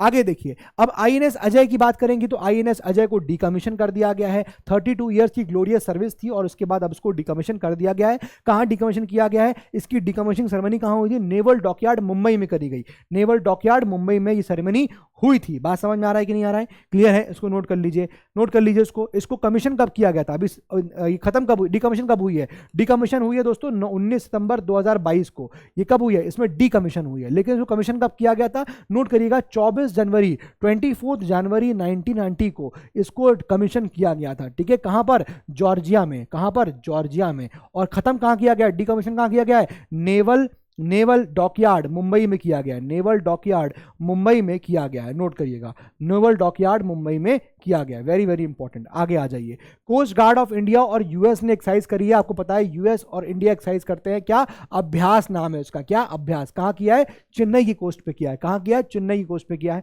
यही आपसे खाली पूछेगा, ज्वाइंट एक्सरसाइज है जो कि चेन्नई की कोस्ट पे हुई है, काफी इंपॉर्टेंट है, इसको नोट कर लीजिए। वैसे अभ्यास के बारे में सभी लोग यहां पर जान रहे होते हैं। आगे आइए, इंडियन नेवी ने यहां पर पर 2 डाइविंग सपोर्ट वेसल्स जिसको हम लोग DSV कह रहे हैं वो यहाँ लॉन्च किए हैं। अब देखो इसका नाम क्या है, विशाखापट्टनम में किए हैं। एक का नाम क्या है, निस्तार, और एक का नाम क्या है, निपुण। बहुत ही इंपॉर्टेंट है दोस्तों, ये आर्टिकल नोट कर लीजिएगा। अब क्या होता है कि बहुत सारी चीजें होती हैं समुद्र में, जब हम लोग शिप भेजते हैं तो समुद्र के अंदर हमको कूदना भी पड़ता है, किसी को बचाने के लिए, किसी को ऑक्सीजन सप्लाई करने के लिए, कुछ भी करने के लिए कूदना पड़ सकता है, इसलिए डाइविंग सपोर्ट वेसल्स होते हैं। क्या बोल रहे हैं इसको हम लोग, डाइविंग सपोर्ट वेसल्स। ये वो वेसल्स हैं जो डाइव को सपोर्ट, जब डाइविंग करनी है हमको तो उसमें सपोर्ट देंगे, ऑक्सीजन ले जाएंगे साथ में, सब चीजें करते हैं। तो यहाँ पर निस्तार और निपुण, इनको यहाँ पर कमीशन, इनको यहाँ पर लॉन्च किया गया है। कहाँ, विशाखापट्टनम में। कहाँ किया गया है, विशाखापट्टनम में। तो इंडियन नेवी लॉन्चेस क्या लॉन्च किया है, निस्तार एक तो है और एक निपुण है। कहाँ किया है, वाइजैक में किया है, ठीक है ना। इंडियन नेवी लॉन्च किया है 2 डाइविंग सपोर्ट वेसल्स, कहाँ, विशाखापट्टनम में। एक का नाम क्या है, निस्तार, और एक का नाम क्या है, निपुण।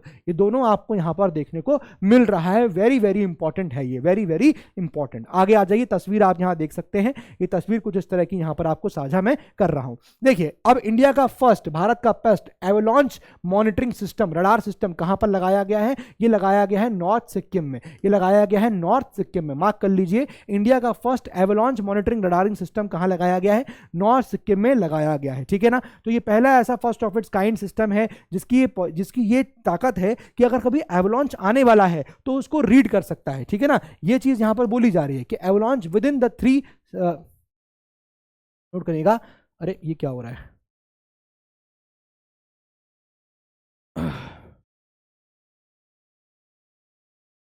ठीक है। अब देखिए, this radar first of its kind बताया जा रहा है इन इंडिया, और इसकी कैपेबिलिटी क्या है, टू डिटेक्ट क्या, एवलांचेस, डिटेक्ट कर सकता है एवलांचेस को विद इन 3 सेकंड्स। 3 सेकंड्स में डिटेक्ट कर लेगा कि एवलांच आने वाला है कि नहीं आने वाला है, और फिर वो ट्रिगर कर देगा। तो भाई हमारे जो ट्रूप्स वहां पर पहले से होंगे तो हमारे ट्रूप्स को बचाने में बड़ा मदद करेगा, हमारे ट्रूप्स को बचाने में बड़ा ही इसका मदद हो जाएगा कि भाई हाई अल्टीट्यूड एरिया में जहां पर वो हैं, ट्रूप्स हमारे फंसे हुए हैं, तो वहां से वो रेस्क्यू कर सकते हैं, अपने आप को निकाल सकते हैं, ठीक है। अब देखिए हमारे प्रेसिडेंट साहब ने क्या किया, हमारी प्रेसिडेंट है द्रौपदी मुर्मू जी, उन्होंने क्या किया, inaugurated the integrated cryogenic engine manufacturing facility of Hindustan Aeronautics Limited in Bengaluru. तो देखिए यहां पर क्या हुआ है कि पूछ सकता है भाई सिंपली कि भाई इंटीग्रेटेड क्रायोजेनिक इंजन को बनाने वाली जो मैन्युफैक्चरिंग यूनिट है जो कि हिंदुस्तान एरोनॉटिक्स लिमिटेड की है, उसको कहां पर इनॉग्रेट किया गया है, कहां पर किया गया है, बेंगलुरु में किया गया है। किसने किया है, हमारी प्रेसिडेंट द्रौपदी मुर्मू जी ने किया है। तो एक सवाल ये याद रखिएगा, कहां पर किया ये याद रखिएगा। ये जो आपसे पूछ सकता है इंटीग्रेटेड क्रायोजेनिक, खाली इतना ही पूछ सकता है कि integrated cryogenic engine manufacturing facility कहां पर खुली है, ये किसकी है नहीं पूछे, कहां खुली है, बेंगलुरु। किसकी है पूछ सकता है तो HAL, ये तो नहीं पूछेगा, लेकिन ये पूछेगा कहां खुलेगी, तो आपको Bengaluru is the correct answer. आगे आइए, इंडियन रेलवेज के द्वारा क्या लॉन्च किया गया, मेघदूत लॉन्च किया गया है। अब ये क्या है, ये जो वाटर वेपर है आसमान में, यानी जो एटमॉस्फेयर में वाटर वेपर रहता है उससे पानी बनाएगा, उससे पानी बनाएगा। तो इंडियन रेलवे ने सेटअप किया है क्या, Meghdoot atmospheric water generator kiosk at Mumbai station. तो मुंबई के स्टेशन उस पर छत्रपति शिवाजी स्टेशन पे यहाँ पर ये काम किया गया है, मेघदूत को यहाँ लॉन्च किया गया। As you can read here, Mumbai railway station gate Meghdoot machines. ये मशीन क्या करेंगी, make water from the air, air से, हवा से ही पानी यहां पर बना देगी। तस्वीर मैं आपको इसकी दिखा दे रहा हूं, ये देखिए यहां पर मेघदूत वाटर फ्रॉम एयर करके लिखा हुआ है, और यहां ये लिखा है, इसको किसके साथ लॉन्च किया गया, मैत्री के साथ। 100% pure water harvested from the air, ठीक है ना, हार्वेस्टेड फ्रॉम द एयर, साफ साफ लिखा हुआ है, harvested from air, harvested from air. ये आपका 100% आपका 100% pure, 100% pure water, 100% pure water, clear हो गई, 100% प्योर वाटर, ठीक है। मैत्री 100% प्योर वाटर मैत्री है, ठीक है। और ये मेघदूत यहां पर आप देख रहे हैं, ये मेघदूत आप यहां पर देख रहे हैं, क्लियर है, मेघदूत यहां पर आप देख रहे हैं, क्लियर है। आगे आ जाइए, देखिए यूजीसी ने लॉन्च किया एक पोर्टल जिसको बोलते हैं ई सामर्थ पोर्टल। काहे के लिए, स्टूडेंट के जितना भी यहाँ पर डाउट है, कुछ भी चीजें रिक्वायरमेंट है, एडमिट कार्ड सब कुछ ये यहाँ पर मिल जाएगा आपको, ठीक है ना। तो यूजीसी के द्वारा लॉन्च किया गया एक पोर्टल, इसको बोलते हैं ई सामर्थ। तो पूछ सकता है ई सामर्थ पोर्टल किसने लॉन्च किया है, आपको ऑप्शन दे सकता है वो NCERT, आपको ऑप्शन दे सकता है वो AICTE, है ना, आपको ऑप्शन दे सकता है फॉर एग्जाम्पल कुछ भी दे सकता है, यूजीसी दे दिया उसने, ठीक है, इस तरह के दे सकता है। तो आपको ध्यान रखना है, ई सामर्थ पोर्टल यूजीसी ने यहाँ पर लॉन्च किया दोस्तों। और काहे के लिए, देखो टू रिजॉल्व स्टूडेंट ग्रीवियंसेस। जितने भी स्टूडेंट के ग्रीवियंसेस हैं या स्टाफ के ग्रीवियंसेस हैं, सब आप इस पोर्टल पे शिकायत दर्ज अपनी करा सकते हो। कोई भी अगर अनफेयर प्रैक्टिस हो रही है तो उसको आप करा सकते हो। ठीक है। अब देखिए यहाँ पर यूनियन मिनिस्टर के द्वारा क्या हुआ है, डॉक्टर जितेंद्र सिंह ने अनाउंस किया है, वेरी इंपॉर्टेंट, इंडिया का फर्स्ट इंडिजिनसली डेवलप्ड, भारत का पहला खुद का बनाया हुआ क्या वैक्सीन, ठीक है, क्या बोल रहे हैं इसको, सेरावैक, ठीक है, क्या बोल रहे हैं, सेरावैक। अब ये हमारा सर्वाइकल कैंसर को रोकने के लिए है। तो पहला इंडिजिनसली डेवलप्ड सर्वाइकल कैंसर को टैकल करने की वैक्सीन का नाम क्या है, उसका नाम रखा गया है सेरावैक, सेरावैक। नोट करिएगा कि सर्वाइकल कैंसर को यहां पर टैकल करने के लिए भारत की पहली इंडिजिनसली डेवलप्ड वैक्सीन क्या है, सेरावैक। ये इंपॉर्टेंट है, India first, very very important है, सर्वाइकल कैंसर को देखेगी और ये सेरावैक यहां पर हो गया, बहुत इंपॉर्टेंट है, क्लियर है। चलिए आगे आ जाइए next, female central government staff को 60 डेज का स्पेशल मैटरनिटी दिया जाएगा leave in case of death of a child soon after birth. मान लीजिए बर्थ के बाद इमीडिएटली किसी मदर की डेथ हो जाती है, तो अब तो ऐसा होता है ना कि भाई मदर, अगर बच्चा पैदा हुआ है और छोटा है तो ऑफ कोर्स मदर की वो मैटरनिटी लीव होती है, क्योंकि मदर फीड कर रही है, कमजोर है मदर। लेकिन मान लीजिए कभी ऐसा केस हुआ कि इमीडिएटली आफ्टर द बर्थ बच्चे की डेथ हो जाती है, तो उस केस में भी क्या मैटरनिटी मिलेगी कि नहीं मिलेगी। यहां पर गवर्नमेंट ने बहुत ही बढ़िया स्टेप लिया है, गवर्नमेंट ने, फीमेल गवर्नमेंट ने कहा है, सेंट्रल गवर्नमेंट ने, कि जो फीमेल सेंट्रल गवर्नमेंट के स्टाफ हैं, अभी खाली इन्हीं पे अप्लाई हुआ है, जो फीमेल सेंट्रल गवर्नमेंट के स्टाफ हैं उनको 60 डेज का स्पेशल मैटरनिटी दिया जाएगा, क्योंकि वो दुख के फेज में है उनका, वहां का मान लीजिए बच्चे का डेथ हो गया है तो वो दुख का फेज है, उससे निकलने के लिए यहां पर ये इंपॉर्टेंट हो जाएगा। बात समझ में आ रही है। अब देखिए यहां पर ये बात पुरानी है कि राजपथ और सेंट्रल लॉन्स, इनको हम लोग चेंज करके कर्तव्य पथ कर रहे हैं। क्या कर रहे हैं, कर्तव्य पथ। जब ब्रिटिशर्स यहां एग्जिस्ट करते थे तो उसका नाम क्या रखा गया था, जब ब्रिटिशर्स थे तो आपको पहले तो बता देता हूं, मान लीजिए ये आपका इंडिया गेट है, क्या है आपका, ये इंडिया गेट है, और यहां पर क्या है आपका, ये है आपका राष्ट्रपति भवन आरबी, और ये आपका क्या है, इंडिया गेट आईजी। इसके बीच में रास्ता है, इसको हम लोग पहले क्या बोलते थे, अभी कुछ टाइम पहले हम लोग उसको बोल रहे थे क्या, हम लोग बोलते थे राजपथ। क्या बोलते थे, राजपथ। अब इससे पहले क्या बोलते थे, जब अंग्रेज थे तब उसको बोलते थे किंग्सवे। क्या बोलते थे, किंग्सवे। ठीक है, इसका नाम बदल के क्या किया हमने, राजपथ किया। अब इसका नाम बदल के क्या कर रहे हैं हम लोग, कर्तव्य पथ कर दिया है, कर्तव्य पथ कर दिया है। ठीक है ना, याद रखिएगा, कर्तव्य पथ इसका नाम हो गया है। यही चीज यहां पर आपसे लिखी हुई है दोस्तों, इसको नोट कर लीजिए, कर्तव्य पथ है, राजपथ, सेंट्रल विस्टा लॉन्स, कर्तव्य पथ यहां पर, यह आपको नाम याद रखना है। आगे आ जाइए, ई फास्ट। अब ये क्या है, ई फास्ट क्या है, ये इंडिया का first national electric freight platform है। ये इंडिया का first national electric freight platform है, ध्यान रखिएगा। ठीक है, अब मतलब क्या हुआ कि ऑब्वियस बात है, ई फास्ट का फुल फॉर्म क्या होता है, electric freight accelerator for sustainable transport. क्या हो गया, इलेक्ट्रिक, नोट करिएगा, इलेक्ट्रिक, आप लोग नोट कर लीजिए, इलेक्ट्रिक फ्रेट एक्सीलरेटर, मतलब फ्रेट को तेज ले जाने के लिए, ट्रांसफॉर्म करने के लिए, ताकि फ्रेट बहुत तेजी से ट्रांसपोर्ट हो जाए और इन्वायरमेंट फ्रेंडली हो जाए। तो electric freight accelerator for sustainable transport भी ऐसा हो कि सस्टेनेबल नेचर का हो, सस्टेनेबल ट्रांसपोर्ट, ये इंडिया।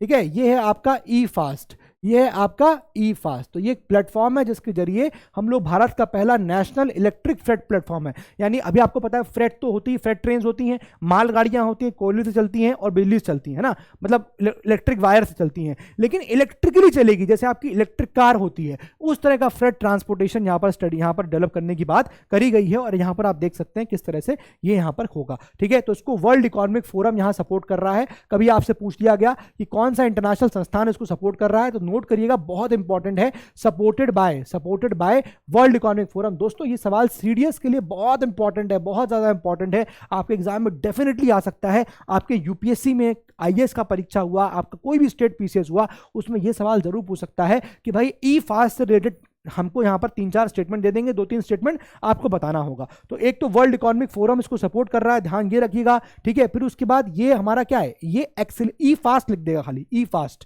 ठीक है, तो आपसे फास्ट टैग के बारे में लिख सकता है बेवकूफ बनाने के लिए। ध्यान रखिएगा, फ्रेट को एक्सेलरेट करने का ये प्लेटफॉर्म है, फ्रेट को एक्सेलरेट करना है। फ्रेट एक्सेलरेटर या क्या है, सस्टेनेबल ट्रांसपोर्ट सस्टेनेबल नेचर में हो और फ्रेट हमारा एक्सेलरेट हो जाए, बहुत तेजी से पार पहुंच जाए। आगे देखिए, ये देखिए, ऑल इंडिया, ये आपका जो आयुष मंत्रालय है, लिखिएगा AII क्या होता है, all India institute of Ayurveda, all India institute of Ayurveda. दोस्तों ये जो आपका इंस्टीट्यूट है AII, ये क्या किया है भाई, इन्होंने यहां पर क्या किया, इन्होंने प्रोग्राम लॉन्च किया है। ठीक है, और यहां पर 23 अक्टूबर को क्या मनाया गया, आयुर्वेदा डे मनाया गया।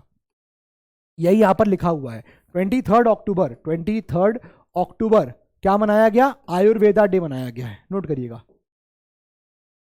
ठीक है, क्लियर है? देखिए यहां पर भी ये लिखा हुआ है कि AIIA has launched Ayurveda day 2022 programme. The 6 week long programme will continue till 23 October तक कंटिन्यू करेगा। AIIA has been chosen as the nodal agency. और इसका देखिए यहां पर थीम क्या था, थीम नोट करिएगा, हर दिन हर घर Ayurveda. Very very important. Theme क्या है इसका, नोट करिएगा, थीम लिखिएगा, हर दिन हर घर आयुर्वेद। हर दिन हर घर आयुर्वेद, हर दिन हर घर आयुर्वेद, ये इसका थीम है, ये इसका थीम है। वेरी वेरी इंपॉर्टेंट, हर दिन हर घर आयुर्वेद, ये इसका थीम है। क्लियर है? आगे आ जाइए नेक्स्ट। देखो गुजरात में क्या हुआ है, एक नेशनल मैरिटाइम हेरिटेज कॉम्प्लेक्स यहां पर खोला गया है। कहां पर खोला गया दोस्तों? लोथल में खोला गया है। और लोथल कहां पर है? गुजरात में है। लोथल कहां पर है? गुजरात में है, नोट करिएगा। लोथल कहां पर है? गुजरात में है। ठीक है ना? तो national maritime heritage complex, national maritime heritage complex, ये यहां खोला गया है। कहां पर? ये खोला गया है लोथल में। कहां खोला गया है? लोथल में खोला गया है। लोथल में खोला गया। लोथल कहां है? गुजरात में है। लोथल कहां है? गुजरात में है। बात समझ में आ रही है? आगे बढ़िए। गुलाम अली एक गुज्जर, अब इनको राजस्थान में राज्यसभा में इसको इनको अपॉइंटमेंट नॉमिनेट किया गया है। तो गुलाम अली एंड एक गुज्जर मुस्लिम फ्रॉम जम्मू एंड कश्मीर, इनको नॉमिनेट किया गया राज्यसभा में भाई दी प्रेसिडेंट मुर्मू। तो यहाँ पर आपसे राज्यसभा के अपॉइंटमेंट को लेकर पूछ सकता है सवाल, कितने मेंबर यहाँ पर अपॉइंट होते हैं? तो आपको पता होगा कि राज्यसभा के अंदर 12 मेंबर्स को यहाँ अपॉइंट किया जाता है from the field of art, science, literature and social work. ये आपको यहाँ पर ध्यान होना चाहिए। ठीक है ना? आगे देखिए, इंडिया का फर्स्ट फॉरेस्ट यूनिवर्सिटी कहाँ पर आ रहा है? तेलंगाना में आ रहा है, नोट कर लीजिए। भारत का फर्स्ट फॉरेस्ट यूनिवर्सिटी कहाँ पर आ रहा है? तेलंगाना में आ रहा है, इसको नोट कर लीजिए, इंपॉर्टेंट हो जाता है। हिंदू का भी आर्टिकल है, देखिए, university of forestry first in India, third in the world होगी। पहली कहां पर आ रही है? वो आ रही है तेलंगाना में। कहां बन रहा है? तेलंगाना में दोस्तों बन रहा है, नोट कर लीजिएगा। क्लियर है? आगे आ जाइए। कूनो नेशनल पार्क से हमने क्या लिए थे? चीता मंगाए थे, है ना? चीता डाले हैं आप। कहां से मंगाए थे? नामीबिया से मंगाए थे। तो नोट करिएगा, हमने ये चीता कहां से मंगाए हैं? नामीबिया से मंगाए थे। और 8 चीता मंगाए थे। ठीक है ना? 8 चीता मंगाए थे और इन 8 चीतों को क्या किया था? कूनो नेशनल पार्क में डाल दिया। कूनो नेशनल पार्क आपका दोस्तों मध्य प्रदेश में लाई करता है, मध्य प्रदेश में लाई करता है। जब इनको खोला गया तो भाई हर जगह से, मतलब एक ऐसा नहीं कि 8 चीता को एक जगह से डाल दिया गया, अलग अलग जगह से चीता को डाला गया ताकि चीता की प्रजाति अलग अलग कूनो नेशनल पार्क में अलग अलग जगह पे यहां पर पहुंच जाए। ठीक है ना? ये यहां पर करा गया। ये जब किया गया तो उस दिन हमारे देश के प्रधानमंत्री साहब का जन्मदिन भी था, हमारे पीएम साहब का बर्थडे भी था, बर्थडे। ठीक है ना? ये ध्यान रखिएगा, पीएम का बर्थडे भी यहां पर क्लियर था। ठीक है, आगे आ जाइए। अब यहां पर देखिए अवार्ड दिया गया, किसको दिया गया? रतन टाटा को, जस्टिस केटी थॉमस और कारिया मुंडा को अपॉइंट किया गया है as the trustee of the PM cares fund. जो पीएम केयर होता है, जो कोविड-19 के समय फंड बनाया गया था, उसका केयर्स, पीएम केयर्स के फंड का ट्रस्टी किसको बनाया गया है? रतन टाटा को बनाया गया है। केटी थॉमस जस्टिस है, उनको बनाया गया है। और साथ में यहां पर कारिया मुंडा को बनाया गया है, नोट कर लीजिएगा। आगे आइए। अब जीपी, मोटो जीपी भारत में आने वाला है 2023 में। तो जो बाइक के दीवाने लोग हैं उनके लिए बड़ी खुशखबरी है, इंडिया होस्ट करने वाला है अपना पहला मेड इन मोटो जीपी 2023 में इंडिया में होगा। ये कहां पर होगा? ऑफ कोर्स सब लोग जानते होंगे, ये बुद्ध इंटरनेशनल सर्किट पे होगा। कहां होगा? ये बुद्ध इंटरनेशनल सर्किट पे होगा। और ये बुद्ध इंटरनेशनल सर्किट कहां पर है दोस्तों? ये आपका बुद्ध इंटरनेशनल सर्किट है कहां पर? ग्रेटर नोएडा में। कहां पर है ये? ग्रेटर नोएडा में है, ग्रेटर नोएडा में है, नोट कर लीजिएगा, ग्रेटर नोएडा में है। चलिए आगे आ जाइए। आपको वैसे पता होगा पहले यहां पर F1 रेसिंग भी हो चुकी है, लेकिन किसी कारणवश वो कंटिन्यू आगे नहीं हो पाई और उस पर कुछ ब्यूरोक्रेटिक या रेड टेपिज्म हो गया। PM Modi receives Braille version of Assamese dictionary. इनका नाम क्या है? हेमकोश। आसामी डिक्शनरीज का नाम क्या है? हेमकोश है, ध्यान रखिएगा। आसामी डिक्शनरी का नाम क्या है? हेमकोश नाम है इसका। और ये पीएम मोदी साहब ने रिसीव करी है, वेरी वेरी इंपॉर्टेंट। तो हेमकोश क्या है? ये आसामीज डिक्शनरी है, ये ब्रेल वर्जन है। ब्रेल वर्जन मतलब जो ब्लाइंड होते हैं, है ना, जो लोग अंधे होते हैं, विकलांग होते हैं, आंख से नहीं देख पाते हैं, उनके लिए ये ब्रेल डिक्शनरी बनाई जाती है। इसका नाम आसामीज डिक्शनरी का नाम यहाँ पर हेमकोश है। ये हमारे पीएम मोदी साहब को भी रिसीव हुई है। आगे आ जाइए। सीबीआई ने कंडक्ट किया है यहां पर क्या? सीबीआई ने कंडक्ट किया है नेशन वाइड ऑनलाइन, जो अभी बच्चों के खिलाफ यहां पर चाइल्ड अब्यूज हो रहा है उसके लिए, और उसको बोलते हैं हम लोग ऑपरेशन मेघा चक्र। ऑपरेशन मेघा चक्र हम लोग उसको बोल रहे हैं। क्या बोल रहे हैं? ऑपरेशन मेघा चक्र उसको हम लोग बोल रहे हैं। ऑपरेशन मेघा चक्र हम लोग इसको बोल रहे हैं, वेरी वेरी इंपॉर्टेंट है, ध्यान रखिएगा। तो ये ऑपरेशन मेघा चक्र जो है वो बच्चों के खिलाफ जो ऑनलाइन सेक्सुअल अब्यूज हो रहा है, सेक्सुअल अब्यूज को रोकने के लिए सीबीआई ने ये रेड यहां पर कंडक्ट कंडक्ट करी थी। क्लियर हो रहा है? अब यहां पर देखिए होम मिनिस्ट्री ने क्या किया है, ministry of home affairs declares popular front of India, जो पीएफआई था उसको यहां बैन कर दिया गया है और उसको अनलॉफुल एसोसिएशन डिक्लेयर कर दिया है। ठीक है, तो अभी पता है आपको पीएफआई ये फंक्शन कर रहा था, तो पीएफआई को यहां पर अनलॉफुल डिक्लेयर कर दिया गया है। इसके बारे में ये था कि ये इन पर आरोप था कि ये टेररिस्ट एक्टिविटीज को बढ़ावा दे रहे हैं, लेकिन इनका कहना यह था कि नहीं, हम सोशल वर्क कर रहे हैं, बैकवर्ड क्लासेस के लिए, हम दलित के लिए, इन सब के लिए काम कर रहे हैं, बट इनके जो कनेक्शंस थे वो कहीं ना कहीं इलीगल हो गए थे और उन्होंने एक्सेप्ट भी किया बाद में जाके। और इनके जो चेयरमैन थे उन्होंने कहा ठीक है, हम दोबारा से इसको क्रिएट करेंगे, अभी इसको बैन कर दिया गया, हम दोबारा से एक फ्रेश और एक प्योर, मतलब किसी प्रकार की अगर एक्टिविटी थी तो उसे खत्म मतलब हम उससे दूर दूर कोई नाता न रख के हम दोबारा इसको देख लेंगे, रीजरेक्ट कर लेंगे। ठीक है, लेकिन अभी फिलहाल उन्होंने एक्सेप्ट किया कि हाँ, इसके कुछ ना कुछ ऐसे लिंक्स यहां पर हो गए थे। ठीक है, और उसको बैन यहां पर कर दिया गया।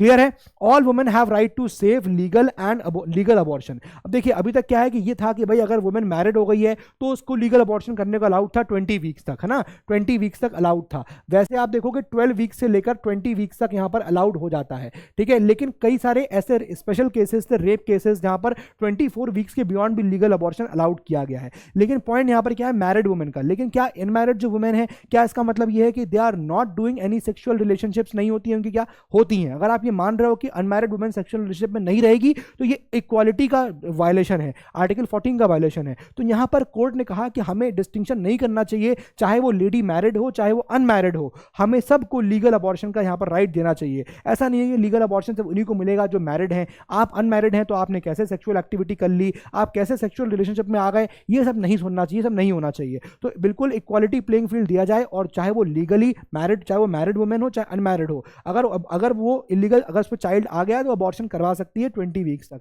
ठीक है, लेकिन यहां पर बोल दिया गया है, सुप्रीम कोर्ट ने कहा says a women lakhs of marital status, अगर वो मैरिटल स्टेटस को लैक कर रही है, पता नहीं है कि शादीशुदा है कि नहीं, मान लो नहीं है शादीशुदा, can not deny the choice to abort a pregnancy at any time up to 24 weeks. 24 weeks तक अलाउ कर दिया गया कि आप यहां पर उसको खत्म कर सकते हो, प्रेगनेंसी को खत्म कर सकते हैं। दोस्तों, ये हमारा पूरा यहां पर सेशन था। उम्मीद है आपको ये सेशन समझ में आ गया होगा। करंट अफेयर्स आपके 15 सितंबर तक के पूरे हो गए हैं।